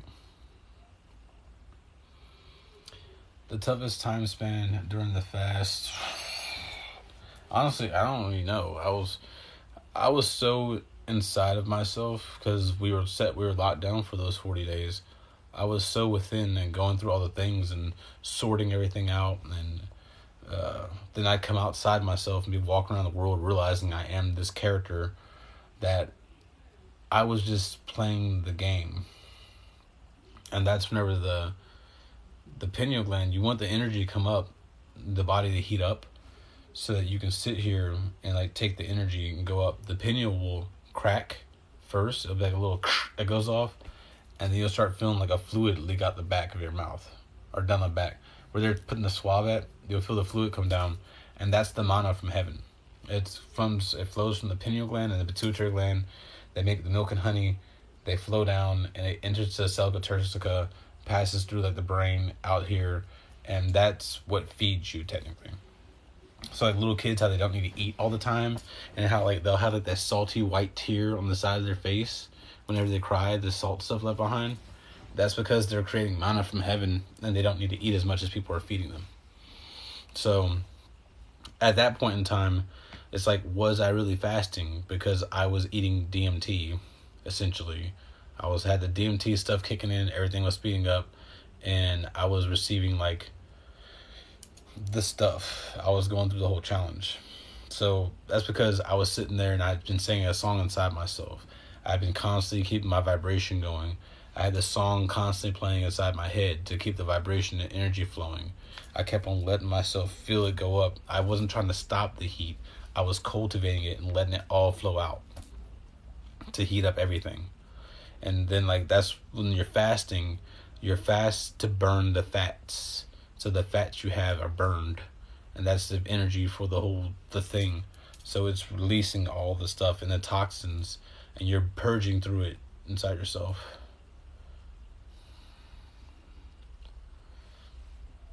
I got first started in the path whenever I was in my dream, and I went to the temple, like, a long time ago. I've been doing this stuff for a long while. I just didn't know what I was doing or how to explain it necessarily.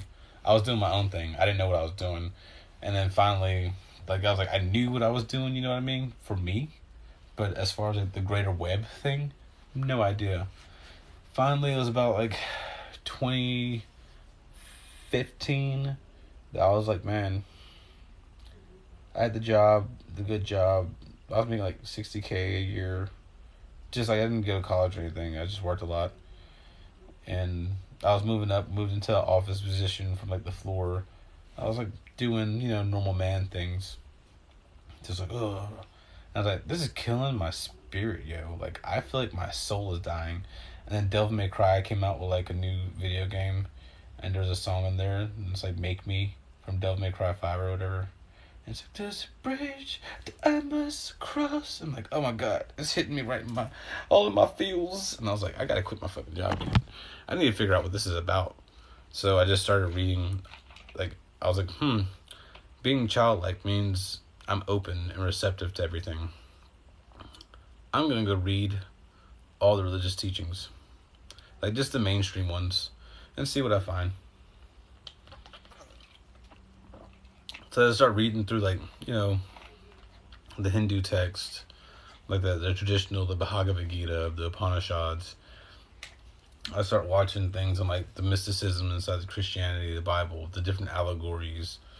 I started looking at things on quantum physics. You know how everyone goes to that whole period of expansion where you realize you don't know nothing, so you need to know more, and so you're just out there on YouTube and different places reading as much as you can. That's where you start going through. And as I accumulated information, it's like we have that ADHD thing where you can sit there and start linking stuff together. Well, I didn't even know I had ADHD because I was completely focused. It's not even ADHD to me. It's like I want to think about something, and it's like, this is this. Open the system registry. What cross reference do I have? Jump here, and my brain just free flows back and forth between the two. So that's how I process and get information out. My hemispheres have been synced so they communicate with each other easier, and it's a whole working system. But as I started to understand more of these correlations between the different belief systems and see how they all interrelate, and it's like your brain formats different things inside different areas, your different knowledge. So it's like I was formatting my brain on the inside in all the different areas of moving around and having movement, doing the breath work, the 8 tongues of yoga or the 8 yoga paths. I was doing things within all the trees without knowing I was doing things within all the trees. Karma yoga, the yoga of action. I was sitting there going out and getting just different fruits and vegetables and putting them together to see what they taste like. Like I was like, beet, sweet potato, celery. Oh, no. Avatar, onion banana juice. Tried that formula. 3 bananas to a third of an onion. Doesn't taste too bad. 3 bananas to a third of the onion.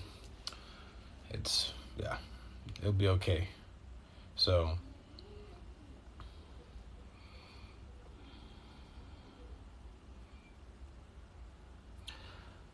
I'm on the same thing, research. Yeah, research. I'm currently now doing my research into the Neigong. I've come to figure out that there's primordial essences that we just need to take in. Systems really take in energy, cultivate the ether, gain more energy inside yourself. Ether is space, so you're trying to create space in the body. You want to stretch it out, breathe, create the space, understand things, sit here and contemplate, and you're just growing. It's about that growth of self, and that allows the Anunnaki to expand and to grow, because you're tapping into the actual system of things. So the research, if it's all a dream to me and you can just make things, then like there's a story that like people asked Shiva before he could marry his wife. They asked him to create like 3 sugar cane that didn't have any lumps inside of it, a coconut without the eyes, and like all these weird things. So Shiva sat there and tapped into his occult dimension or creator mode and was like, well, here goes the things you asked for. And they're like, what is this? This is unnatural. This man is unnatural. It's like, I'm not unnatural. You're unnatural. You asked for unnatural things. I just gave you what you want. Like, what the fuck? That's the path of a Shiva. You can do anything. You're just like, what's wrong with these people? Like, what? You're unnatural.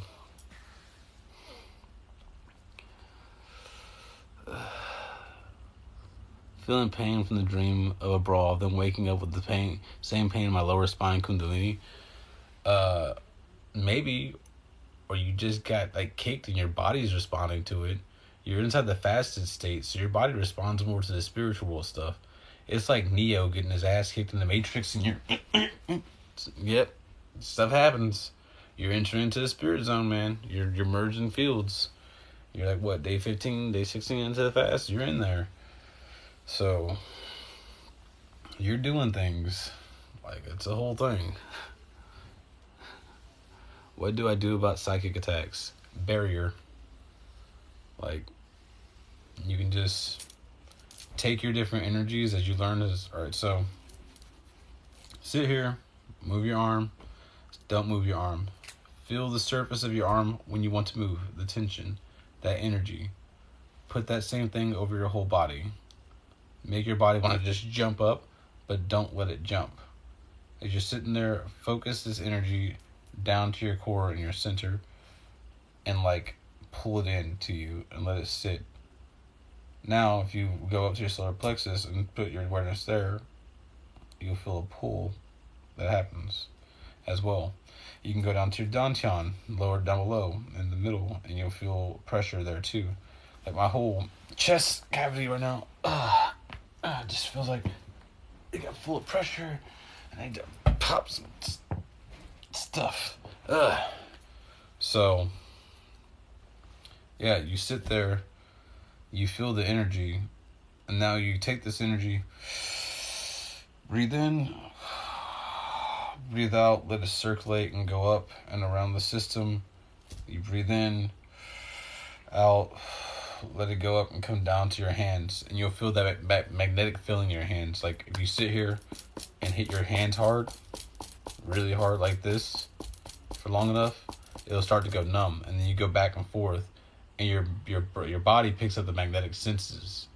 So you're tapping into that level of your sensation to go ahead and put energy into the hands and stuff like that. And then from there you can just put it around your body and create a shell of energy that you can barrier up from. And so a psychic attack, like, depends on how you built your shell, your bunker. You can make all different modifications and have a spell and have like all this like weird trap quantum stuff that goes on. So a psychic attack would be like what? Some people, like, you gotta be careful who you do psychic attack on, because some people have a barrier set up that as soon as you try to penetrate it, it'll hit you and send you off into like layers of the dreaming, like you just got thrown off. It'll get like genjutsu by you trying to like focus your thing and be like, I'm gonna do this attack. You're like, aha, I activated my trap card. That's exactly what happens. It's great having spiritual power. It's like being on, yep. Once you like go from spiritual power to solar power, because right now you have to take things in. Eventually it's like the sun goes off within you and you're giving off your own energy. You accumulated all that stuff so that you can come to the point where you become a generator and turn your arc on. And inside of that, you become a sun. And it's just like the Matrix. Everyone's hooked up to the thing and we're all powering the thing, but we're all putting out energy. It's all cultivating on itself and infinite power, constantly growing, different points of perception, different ways to see it. So, it's a cool thing. I don't know, people are like, oh, this is a cult. No, dude. Look at the science. What do you think this is? All these different things popping up, and they're saying it's a simulation. The ancestors say it's a dream. You have all this stuff going on. We don't even know what an atom really is. Like, it's all just ideas and concepts layered upon each other inside the dreaming. Different shows going on, different time periods, and you're finding yourself in the now, right here, as your character. Who are you going to be? What are you going to do? Be good, be positive, and do stuff like that, you know. Stand up for what's right. Simple things. Be a good person. Like, damn. So, do some seeking, learn some things, grow. It's a fractal reality, a holographic reality. So, of course, you're going to have different character sets, you know, and you do this all the time. Like, you go out to the club, you switch over to, like, this other person that you are, you know. Sometimes you go out here, you're this other person. People will switch back and forth. So, what do you say to people that say this stuff is evil? I get flack for doing third eye work, etc. Well, everyone that's lived is evil. They have evil inside them. So, you live evil, lived devil. Like, that's the thing. And if you keep it up, be vile. You know, it's hidden inside the words. And people will take that stuff and it's like, hey, yeah, go ahead, be vile. And they're like, I'm the worst beast around. It's the key of the language because it's just a mirror. And it's like, no, use your common sense, bro. You're not supposed to be vile. If you're going to be vile, why are you doing it? Like, if I'm on a battlefield, I'm playing a game, and I'm like, I'm just hacking people down. We're playing Valhalla. That's a different thing. I'm not really like that.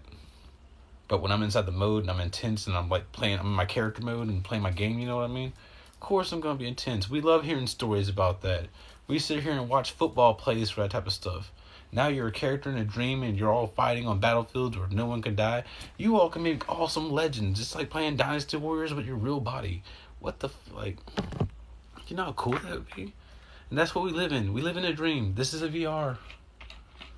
You just have to get back connected to everything and like understand it. It's not like, what's wrong with that? And, you have to pass time and eternity. Close your eyes. Where are you? Really dark. The mirror, the black mirror, the eye, the lenses, everything, projection outwards, the things receiving. It is what it is. You just gotta pull that band-aid off. I have no problem with it.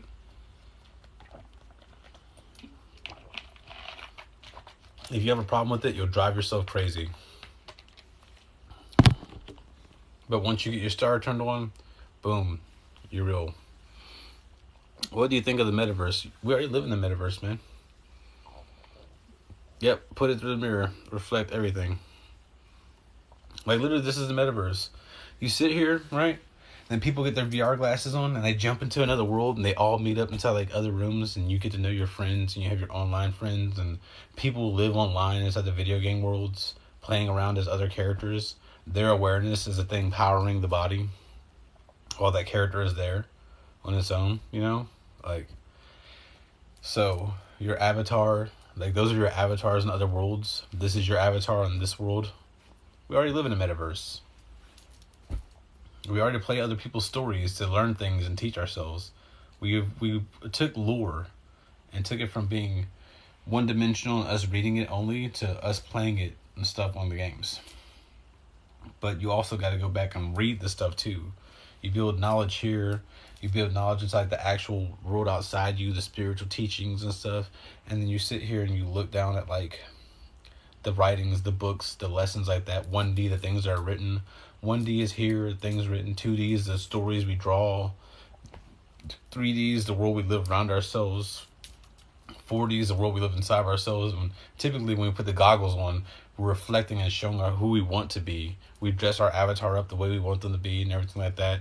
And it's like a training way, inside of a way for us to go around and do things in another world where we're detached from who we are. But then you come back here and you fold back out. You take off the goggles. You fold from that reality to this reality. And that's why people get lost in like Nerve Dive and stuff like this, Sword Art Online, or they're trying to do Neuralink so that you can have full sensation. You already live in it. What are you doing, boo-boo? Stop. You're not going to be able to... The whole system, you're integrated into the body. And whenever you die, you leave the body. The Bhagavad Gita, Arjuna, you must fight.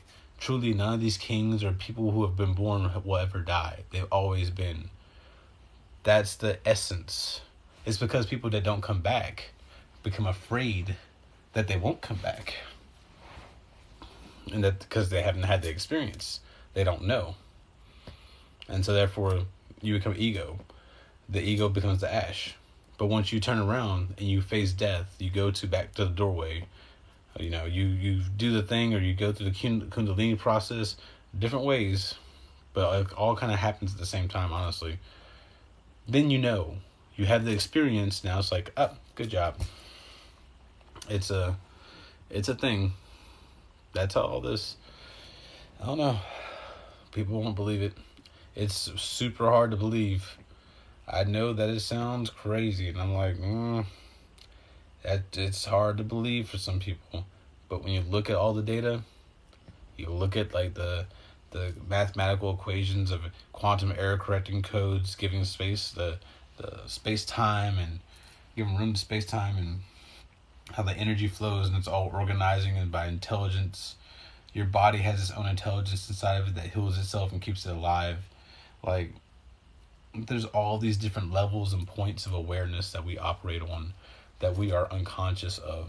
And we are now starting to register that there's this whole field up here. And like, cool, they're being a bunch of Talamascans. They're understanding the thing. But eventually you have to go and get into it. Or you just die. Yeah, what's the end game in this? Do we just goof around for eternity? That's pretty much... This is my first live with you. Oh, thank you. True, I kind of thought as soon as I typed that. Yeah, in the end game, dude, we're in the cosmic... If you were immortal, right? You don't die. You're eternal. You are now a character on a planet inside this place here. You learn how everything works. You can open the gates and travel around to different worlds and do all the different stuff. And you're just trying to pass time and enjoy infinity. Take up different games, different guilds, have meaning, tell stories of meaning, go around and do things. We can design temples and like go off and run off and play. That's what the Anunnaki do. All the people like the Mayan priests and stuff, and they disappear. Like right, they go into the woods and they just disappear.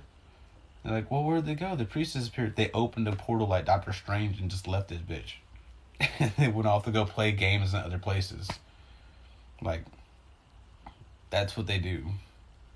The whole light body. Oh, he broke down into light and he became this energy. Yeah. Like, that's what happens in video games. They break down the light and turn to energy. All the mystical stuff that we're talking about is right there inside the games. We're seeing it right in front of our eyes and we don't know what we're seeing. But we're not doing the actual process to become the characters in the thing. We're not learning and doing the energy work and doing all stuff like that. You have to build into it. It's an experience. So, the end game is we goof around and have fun. We play Valhalla. We can be up here and like, you know, it's PvP, how we talk like all the smack and shit, you know. We go out there and we mess each other up inside PvP. We can be doing that in real life. But then when we get off the field, we go back to being friends. It's like, good job, man. That was some crazy moves. We ain't making fun of no one. We ain't taking stuff personally. We're all building our own character. We're goofing off. You have your friends that you meet up with. You can make your own little guilds and stuff and heavenly families, different things. No one's going to mess with you. Like, once you're in, after you get out, like, once the Eden that's here is corrected, because they're doing all kinds of stuff down here. So, you wake up down here, you got that 1,000 years of Christ, Creator does something drastic, and we recover from wherever that is. We know about technology, we know what things are like, we go ahead and go off and start resetting to rebuild things, or we recover stuff, or we have another city that rises up from the ground, like the Atlantis thing happens and pops back up, and we all gather there. Like, all types of stuff can happen. Any type of storyline can unfold, so we're just waiting. Right now, it's about the realness, right? So, Creator can give you anything. He can do everything, and often everybody goes to him asking questions for that, you know? Like, they ask, I want this thing, I want that. You don't really want him. You're not really like a friend, you're just a person that's there to use the person. You're just trying to tap into the power for that.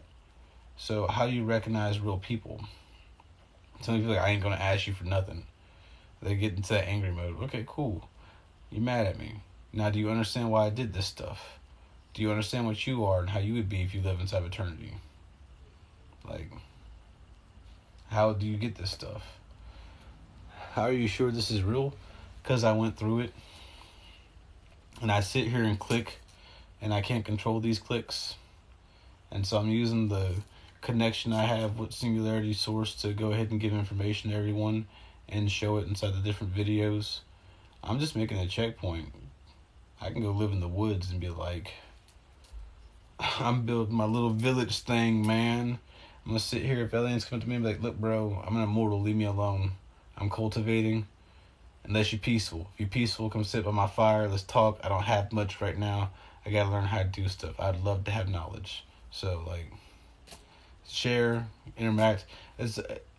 All these different people are just people. All the different species are just people. The Star Brothers used to walk around with the natives. They say that, right? Because back then we understood the star.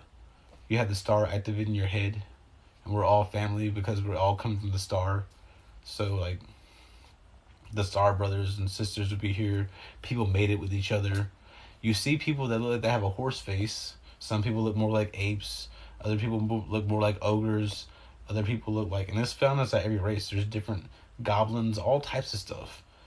So, all these fantasy creatures, if you just change the color filter that you're looking at the world in and actually look at the person's face, you can see, like, I've seen people walking around that look like a straight up reptilian. They just have dark skin. And you would never know it. I'm like, man, all these people have all this stuff. It's right there, right in front of you. It's if you choose to believe it or not. I can't make you believe it. I can tell you it's right there. It's right in front of your face. It's in the TV shows and all the things, the color symbolism, how everything links together. There's no possible way that there's this many points of contact and correlation across everywhere. These people can't even keep together a damn pandemic thing. You're telling me that they've masterminded all these media outlets to put all this occult knowledge out there, and they've been trying to brainwash the people? No, that's the creator using the dreaming to fill us in on information from the dreaming. They can try to infiltrate it, but it's too much information to come out. Too many different sources. So Kanye can, I don't know, I don't pay attention to like the main things like that. Like those people, they're out there doing things. All stars are made for signs. So he came out and he started like talking about the things. They're letting you know what really goes on. Shit's real. The cult's real. They're trying to control your mind. The creator, he's the real one. One more question, can the creator goof around, or is it he's just like an NPC? No, he's the real one. He goofs around with everybody else. You are like NPCs. Everyone takes it so seriously. Why so serious? He's the Joker. You're all like Batman, wanting to go around. And he's like, you need me. You gotta have me. Because if not, eventually bats, you're gonna lose it. And when you lose it, you're gonna have bats in your belfry. And then it's gonna be me. Me there behind you. That helps you remember who you are. Once you become a little bit like me. I did this to have friends. I did this to make a family. I'm here, I have all the things, and I'm the biggest joker around. So, like, what are you gonna do? Be mad at me? It's like that type of vibe that's behind it. So, yeah, no. He will mess you up. It's the whole Harley Quinn, right? She's blonde-haired, blue-eyed. That's the same as Alice in Wonderland symbolism. That's a Nana symbolism.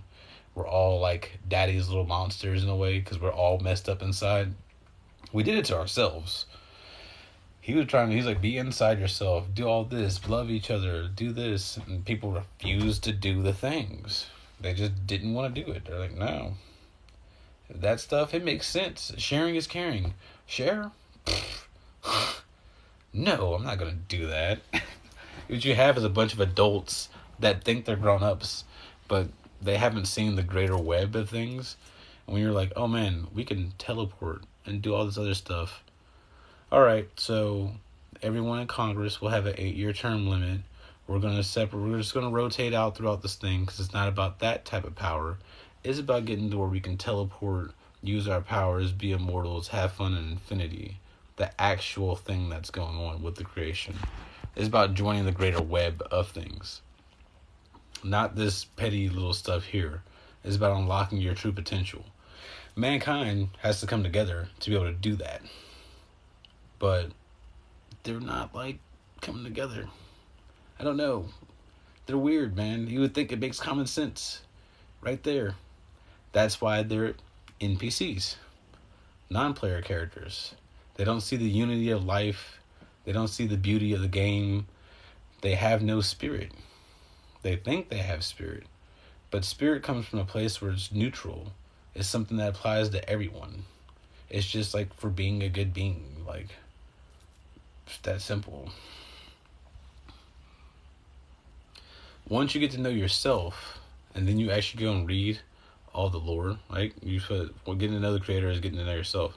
Now, once you go read all the lore and look, there's a being that's in there. It's like, I'm the oldest of the old. I was here before everybody else. And you'll be able to see, like, he has a story of him developing too, because he's constantly changing. Because he's a person. He can make all the things and everything. Who said he was all good? He's all powerful. He says he makes peace and he makes evil. He makes day and he makes darkness. I do all these things. He's not all good. He's just a being. We're seeds like him. We have all the same emotions he does. Where do you think you get it from? So, but you see the ego that actually formed it. Like, oh, you wanted to have kids. I get you. Eternity. Long time. Okay. No problem. Makes sense. So, you see this, if you want to know the creator, read the different stuff and think about it. Like, David went off and he was the chosen one of Israel, right? This dude goes ahead and kills one of his generals, his mortal generals, so that he can sleep with his wife. Scandalous. Creator punished him for that. Creator didn't tell him to do that. He was a representative of him, and he got punished for doing that. There's all these stories and intricacies within it where you can see his actions and deliberations on like this. Like they built the Tower of Babel. He's like, you're supposed to do it from inside of you. Now you're trying to go to outer space. You're supposed to be going back inside to inner space. All the teachings say inside. Stop. You are all together and everything. You're still talking a whole bunch of nothing. That's the end little part of it. It's like, they're so loud. They're not talking about anything important. They're just speaking. They're meh, meh, meh, meh, meh, meh, meh. Somebody stop them. And then Inky's like, wait, guy. Wait. They're kids, okay? Don't go off on them. That type of thing. Got a jet. Thanks, bro. You have a good time. Lilith is whenever your whole everything speeds up. It's your Lily too. You'll sit there and the whole world all of a sudden is like everything's just speeding up. I don't know how to explain it properly. It's you start noticing like notifications are speaking to you. The synchronicity is Lilith is whenever you start tapping into synchronicity wave. Like literally you're tapping into the synchronicity wave and you're like all of a sudden like, oh shit. And like even your thoughts, yes, your thoughts, the things inside yourself, you will think something to yourself and then the creator's like notification and you're like, what? How's the inner world starts being confirmed by the outer world and all this stuff's happening and you're just like, bro, man, is this the real life? Is this just fantasy? Caught in a mind slide. What the hell's reality? Like that stuff is like, ooh, and you have to just like, it's a dream. It's a dream. There's a creator. It can get wonky. Get to the creator. There's an anchor. He's the anchor. We go back to him, and all that other stuff. We get known, and we can just go ahead and slow down and be like, we're okay. I'm gonna build myself into this.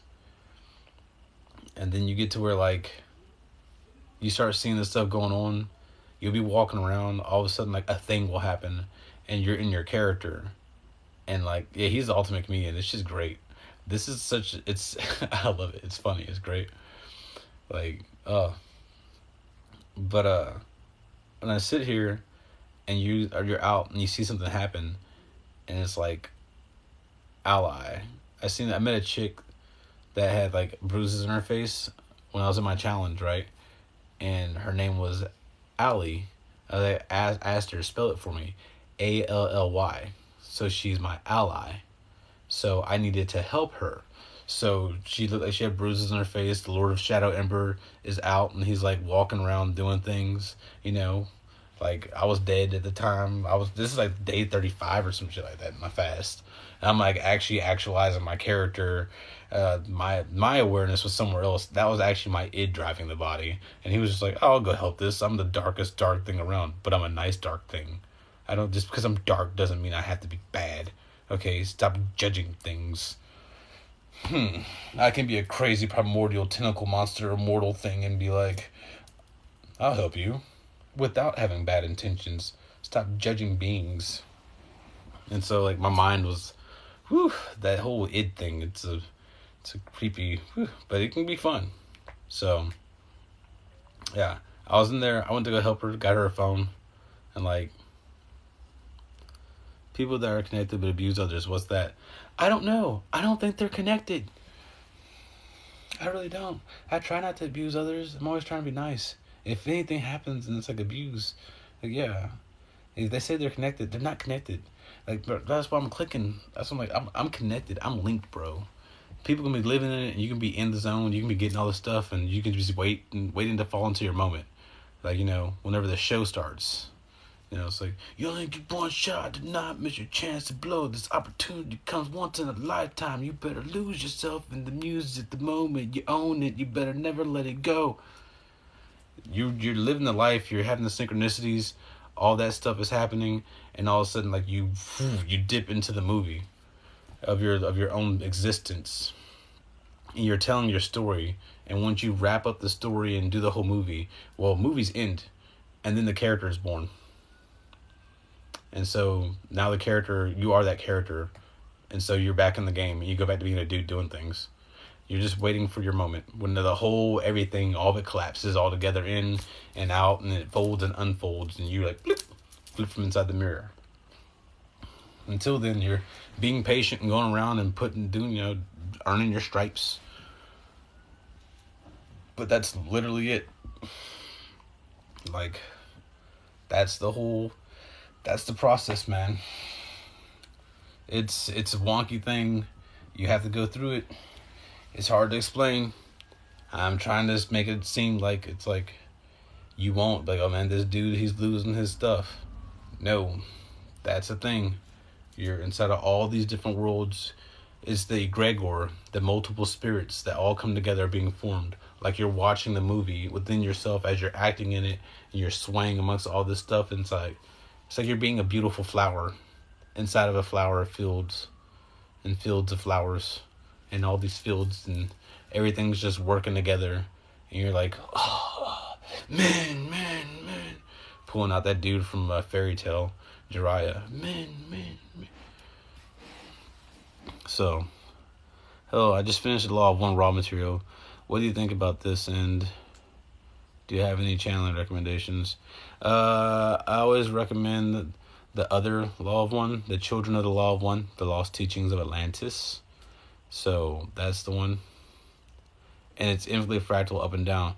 Yep, it infinitely fractals up and down, in and out, until you hit like 0 point, and then you go out there and there's fucking nothing. And then as you get into nothing, it's like this of like colors and like a circle, and you're like, ah! Like it's the most it's uncomfortable. And then you're out there and you're like, there's nothing. It's just silence and awareness. Darkness. Plenty of potential ideas. Like, Abraxas could be a dude. He could be up there at that level of creation and stuff. But still, it's named, so it's a person. Creator does not have a name. You go beyond name to feeling. You seek the source. It's a hunting within the inner parts, out in the pleura. It's a thing. My spirit has been in outer space. I threw a sun into a planet. That happens. No, I haven't read the book. That's like, dude, man, Dragon Ball Z, bro. Cosmic battles and planets getting wiped out. Like, oops. That's why there's so many planets without life. So we can have those cool cosmic battles. And destroy worlds. And, like, be, like, the cool warrior people, things doing stuff. But for real. Like, do you want to do it for fake, just in your mind all the time? Or you want to do it down here for real? Like, he's the Lord of the living. You have to have a living body. Learn what it's about. Grow. Become energy. You already are energy. This is all just energy. So, like, don't worry. He'll bring you back. Like, this stuff. Book recommendations, they're usually on the page. Like Shade's First Rule by AFK. That's a good book series. And if you know how to read between the lines, you can extrapolate some information. So, Shade's First Rule, AFK. And there's 5 books total inside the series. So if you want to read a book, it's a good book. Like, you can read anything, everything, everywhere. Yo, can you talk about Xanthos? X? That's the X one. Xanthos. My homeworld? Oh man, we have mounts that we get on. Like, you have your spirit mount. So long ago since I was at Xanthos. We have different families. There was different tribes, and the different tribes all came together. The planet was named Valashadea beforehand, and then it became Xanthos because of a person named Xanthos Kriatos. that dude had kids, and the tribes of the planet ended up mixing his bloodline in with everyone, so they became known as Xanthonians because he was a dude that rebelled against the gods, or so it seemed. He was doing things, and he was a great warrior. He was enlightened and all that stuff like that. So Xanthos has a warrior culture, being from that. Typically, the firstborn inherits everything, male or female, and we have like how you think of a crown, right? People have crowns or they have things. We have cloaks, and on these cloaks, the consciousness and memories and thoughts of the person who wore it before you, the person who inherited it, they're there. So all the monarchs is basically like the avatar cloak that a person would put on, and they become their whole family line of ancestors, and on Xanthos. So useful to know that, and help me with understanding that when I go inside myself, I'm technically doing the same thing and putting on all my past iterations of who I've been to access like avatar state, just like Avatar Aang, that type of thing. But like, so yeah, the thing of Xanthos is the whole culture and storyline of what I heard, like was told inside myself by my past self. Like, where did I come from? And it's like, this is our place, this is our culture, this is what we call it. And because not everyone that's here, the star seeds are like, oh, Pleiadians, Arcturians, Andromedans, and people are like, that ain't my race. I ain't none of those people. I don't come from any of those worlds. Well, other people come through like the singularity, right? And you emerge from singularity here into this area. You can be anywhere in the whole creation, and like there's a call that comes out, and you're on the level that the call hits. And you're like, all right, I'll transfer over to this verse to go here and build a character, do things there to help these people out, like a guild. So like, yeah, we come from war gods. Literally, I'm like, people are like, how do you know this is real? I'm like, you know how many people down here like, I'm from the warlords. I'm like, I'm a warlord too. Like, apparently this motherfucker, like the creator's like, from our dreaming, he's been gathering the warriors here. And we're like, we dream of war and greatness, but we dream of the things more epic and ancient. And it's like, yeah, it makes so much sense in the dreaming. He's playing a game. The creator is right. He's here. Dude he's not quiet. He's putting information out right there, like in real life, inside movies. Doctor Strange and the Multiverse of Madness, like, and Doctor Strange and the whole time thing. Like, come on, man. Come on. This shit's like, it's so dope. It's like, oh man, it seems like it's fake, but no, bro. Quantum consciousness, awareness, all the things going together into one. It's fucking awesome. This is the game that's laid out for us. Once you truly like understand this, and how we could just all be chill, everyone be fed, we be working on like the different ways to like dream into things and build the sadhanas to bring out the power, access the system, work within the matrix, and do all the things. We could be doing so much cool shit, bro. And they're fucking it up because they want to have races and stuff like that. No, just you're beings. You're all characters. You started somewhere. You can shapeshift, become anything. It's a quantum system. Get over your fucking selves, okay? That's simple. We all come from the same place. We're all family. Fuck. Like, we all dream. Damn. It's so simple. And yet so complex. It's so good because you can't predict what's going to come next. Exactly. You don't know what's going to happen next. I can sit here and try to be like, well, when's this going to happen? I don't know when exactly going to happen. I see the signs and the symbols, and everyone else is picking up on the symbols too. And we're all like, ooh, like little Fey children in the woods, like, ooh, it's about to go down. Oh, shit. It's a party. And like, we don't know when it's going to happen, but we're telling you, this shit's coming. And it's the childlike, it's from the ego, it's from all types of stuff. It's about to be a backlash. But like what, you're in the Eden. This is, everything was said for a reason. This is that ancient stuff, man. Like, Yeah, see, that's why I'm showing up. That's why I'm here. I'm here to help other people who are right there. Like, you're thinking it's a thing. Yes, this is a thing. Like, it's so hard to explain. It sounds crazy, but then like you're in there and you're going all around it, and all these other people are also experiencing the same thing. And they're like, this 5D transmission's happening. This is beyond 5D. We're not even trying to call it like 5D. We put no titles on this. We beyond labels. This is lit, okay? This is Liddy 5000.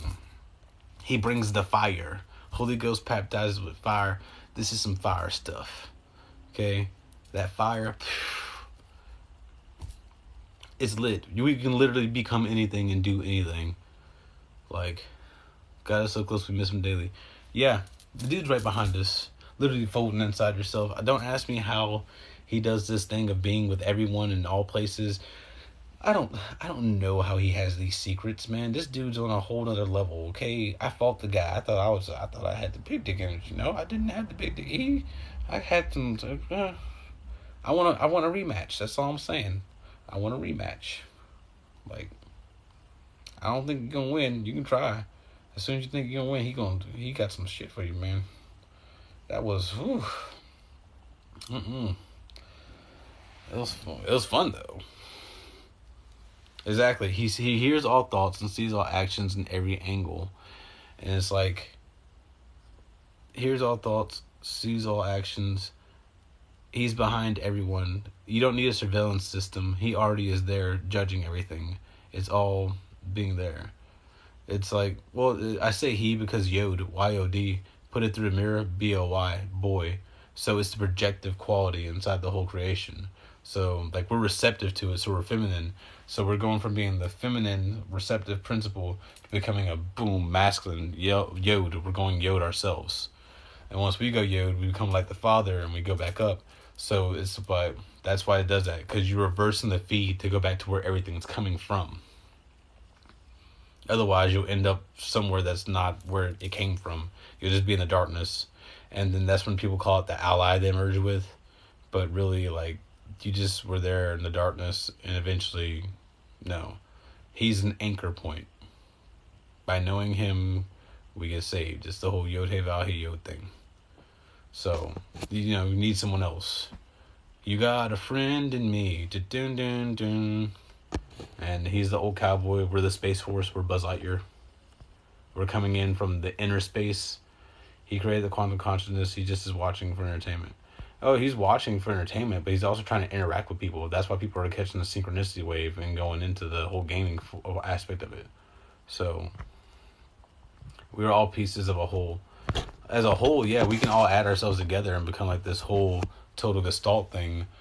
But that's like us as the whole creation within the creation. He still sits outside the creation and is like, yep. And then there's the archons, the people like me that go back into the void, and we're able to sit out there by ourselves. So there's like the creation, the gestalt mechanism of all the beings within it, but then there's the older beings that are outside that are also doing their own things, and that are like still all connected to him. And then there's other things that unfold in other worlds, other creations. So, but it all links back to him as a central node, like the main thing, the progenitor for all this. That's just archons, the people who turn the Ark of the Covenant on in your head. That's the pineal gland turning on the singularity within it. You turn the arc on because it becomes electric and gives off pulses, so you become an arc on. Because H is a symbol of Saturn, of breath. So you still have your breath and your arc is on, you're an archon. Or you open the butterfly chamber in your head, which is like a butterfly, Project Monarch. Monarchs are archons. That type of stuff. That's where the whole butterfly thing, the monarch butterfly remembers its way back home. So the people like me who are, we come from other places. We're past the whole kings and queens things. I was like, use a king. Well, no, in my past incarnation, I was literally a king. So monarchs will remember their way back to becoming monarchs. And they'll make their own transition.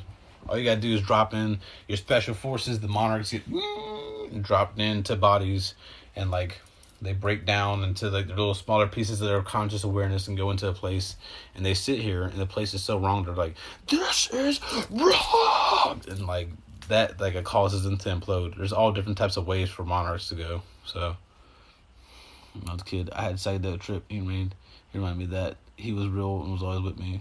It's crazy. I can't explain it. Yeah, no, dude. When we're little, the creator's with all of us. He plays with all of us. Like, we're his fey children. And we run off into the woods of the world outside. And we get lost. And we believe that's real. We stop listening to what's inside of us. And so, like, when you listen to Queen of the Damned, the song Change. I watched the change in you. It's like you never had wings. Your neocortex being active. Now you feel, living down here in your lower mind, you feel so alive. But you're really like living dead. Like you're death. Your corpse is walking around. So, I watched the change. We live in the house of flies. There's such small things that flies go after. What do flies land on? Shit. Right? Everyone's like, oh, money. Oh, this. Oh, that. What are they landing on? Shit. It's all messages. Like, he speaks like Bumblebee inside music. Inside popular culture references. We can dance if you wanna. We can leave your friends behind. If you don't dance, your friends don't dance. They ain't no friends of mine. Shiva, Lord of the Dance, so everyone has to dance. Like, and when we were little kids, we just sit there and we don't care how we look. Because you dance the way you dance. So, oh yeah, it's a lot of music. All types of music. It's supposed to be a party. Celebration of your death.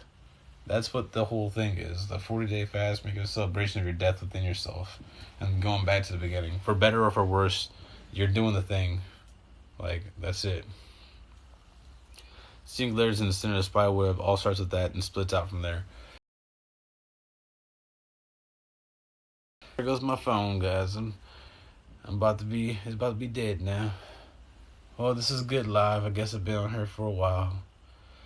It's going to be hard to upload to YouTube later. When I go save it, it's going to not want to load.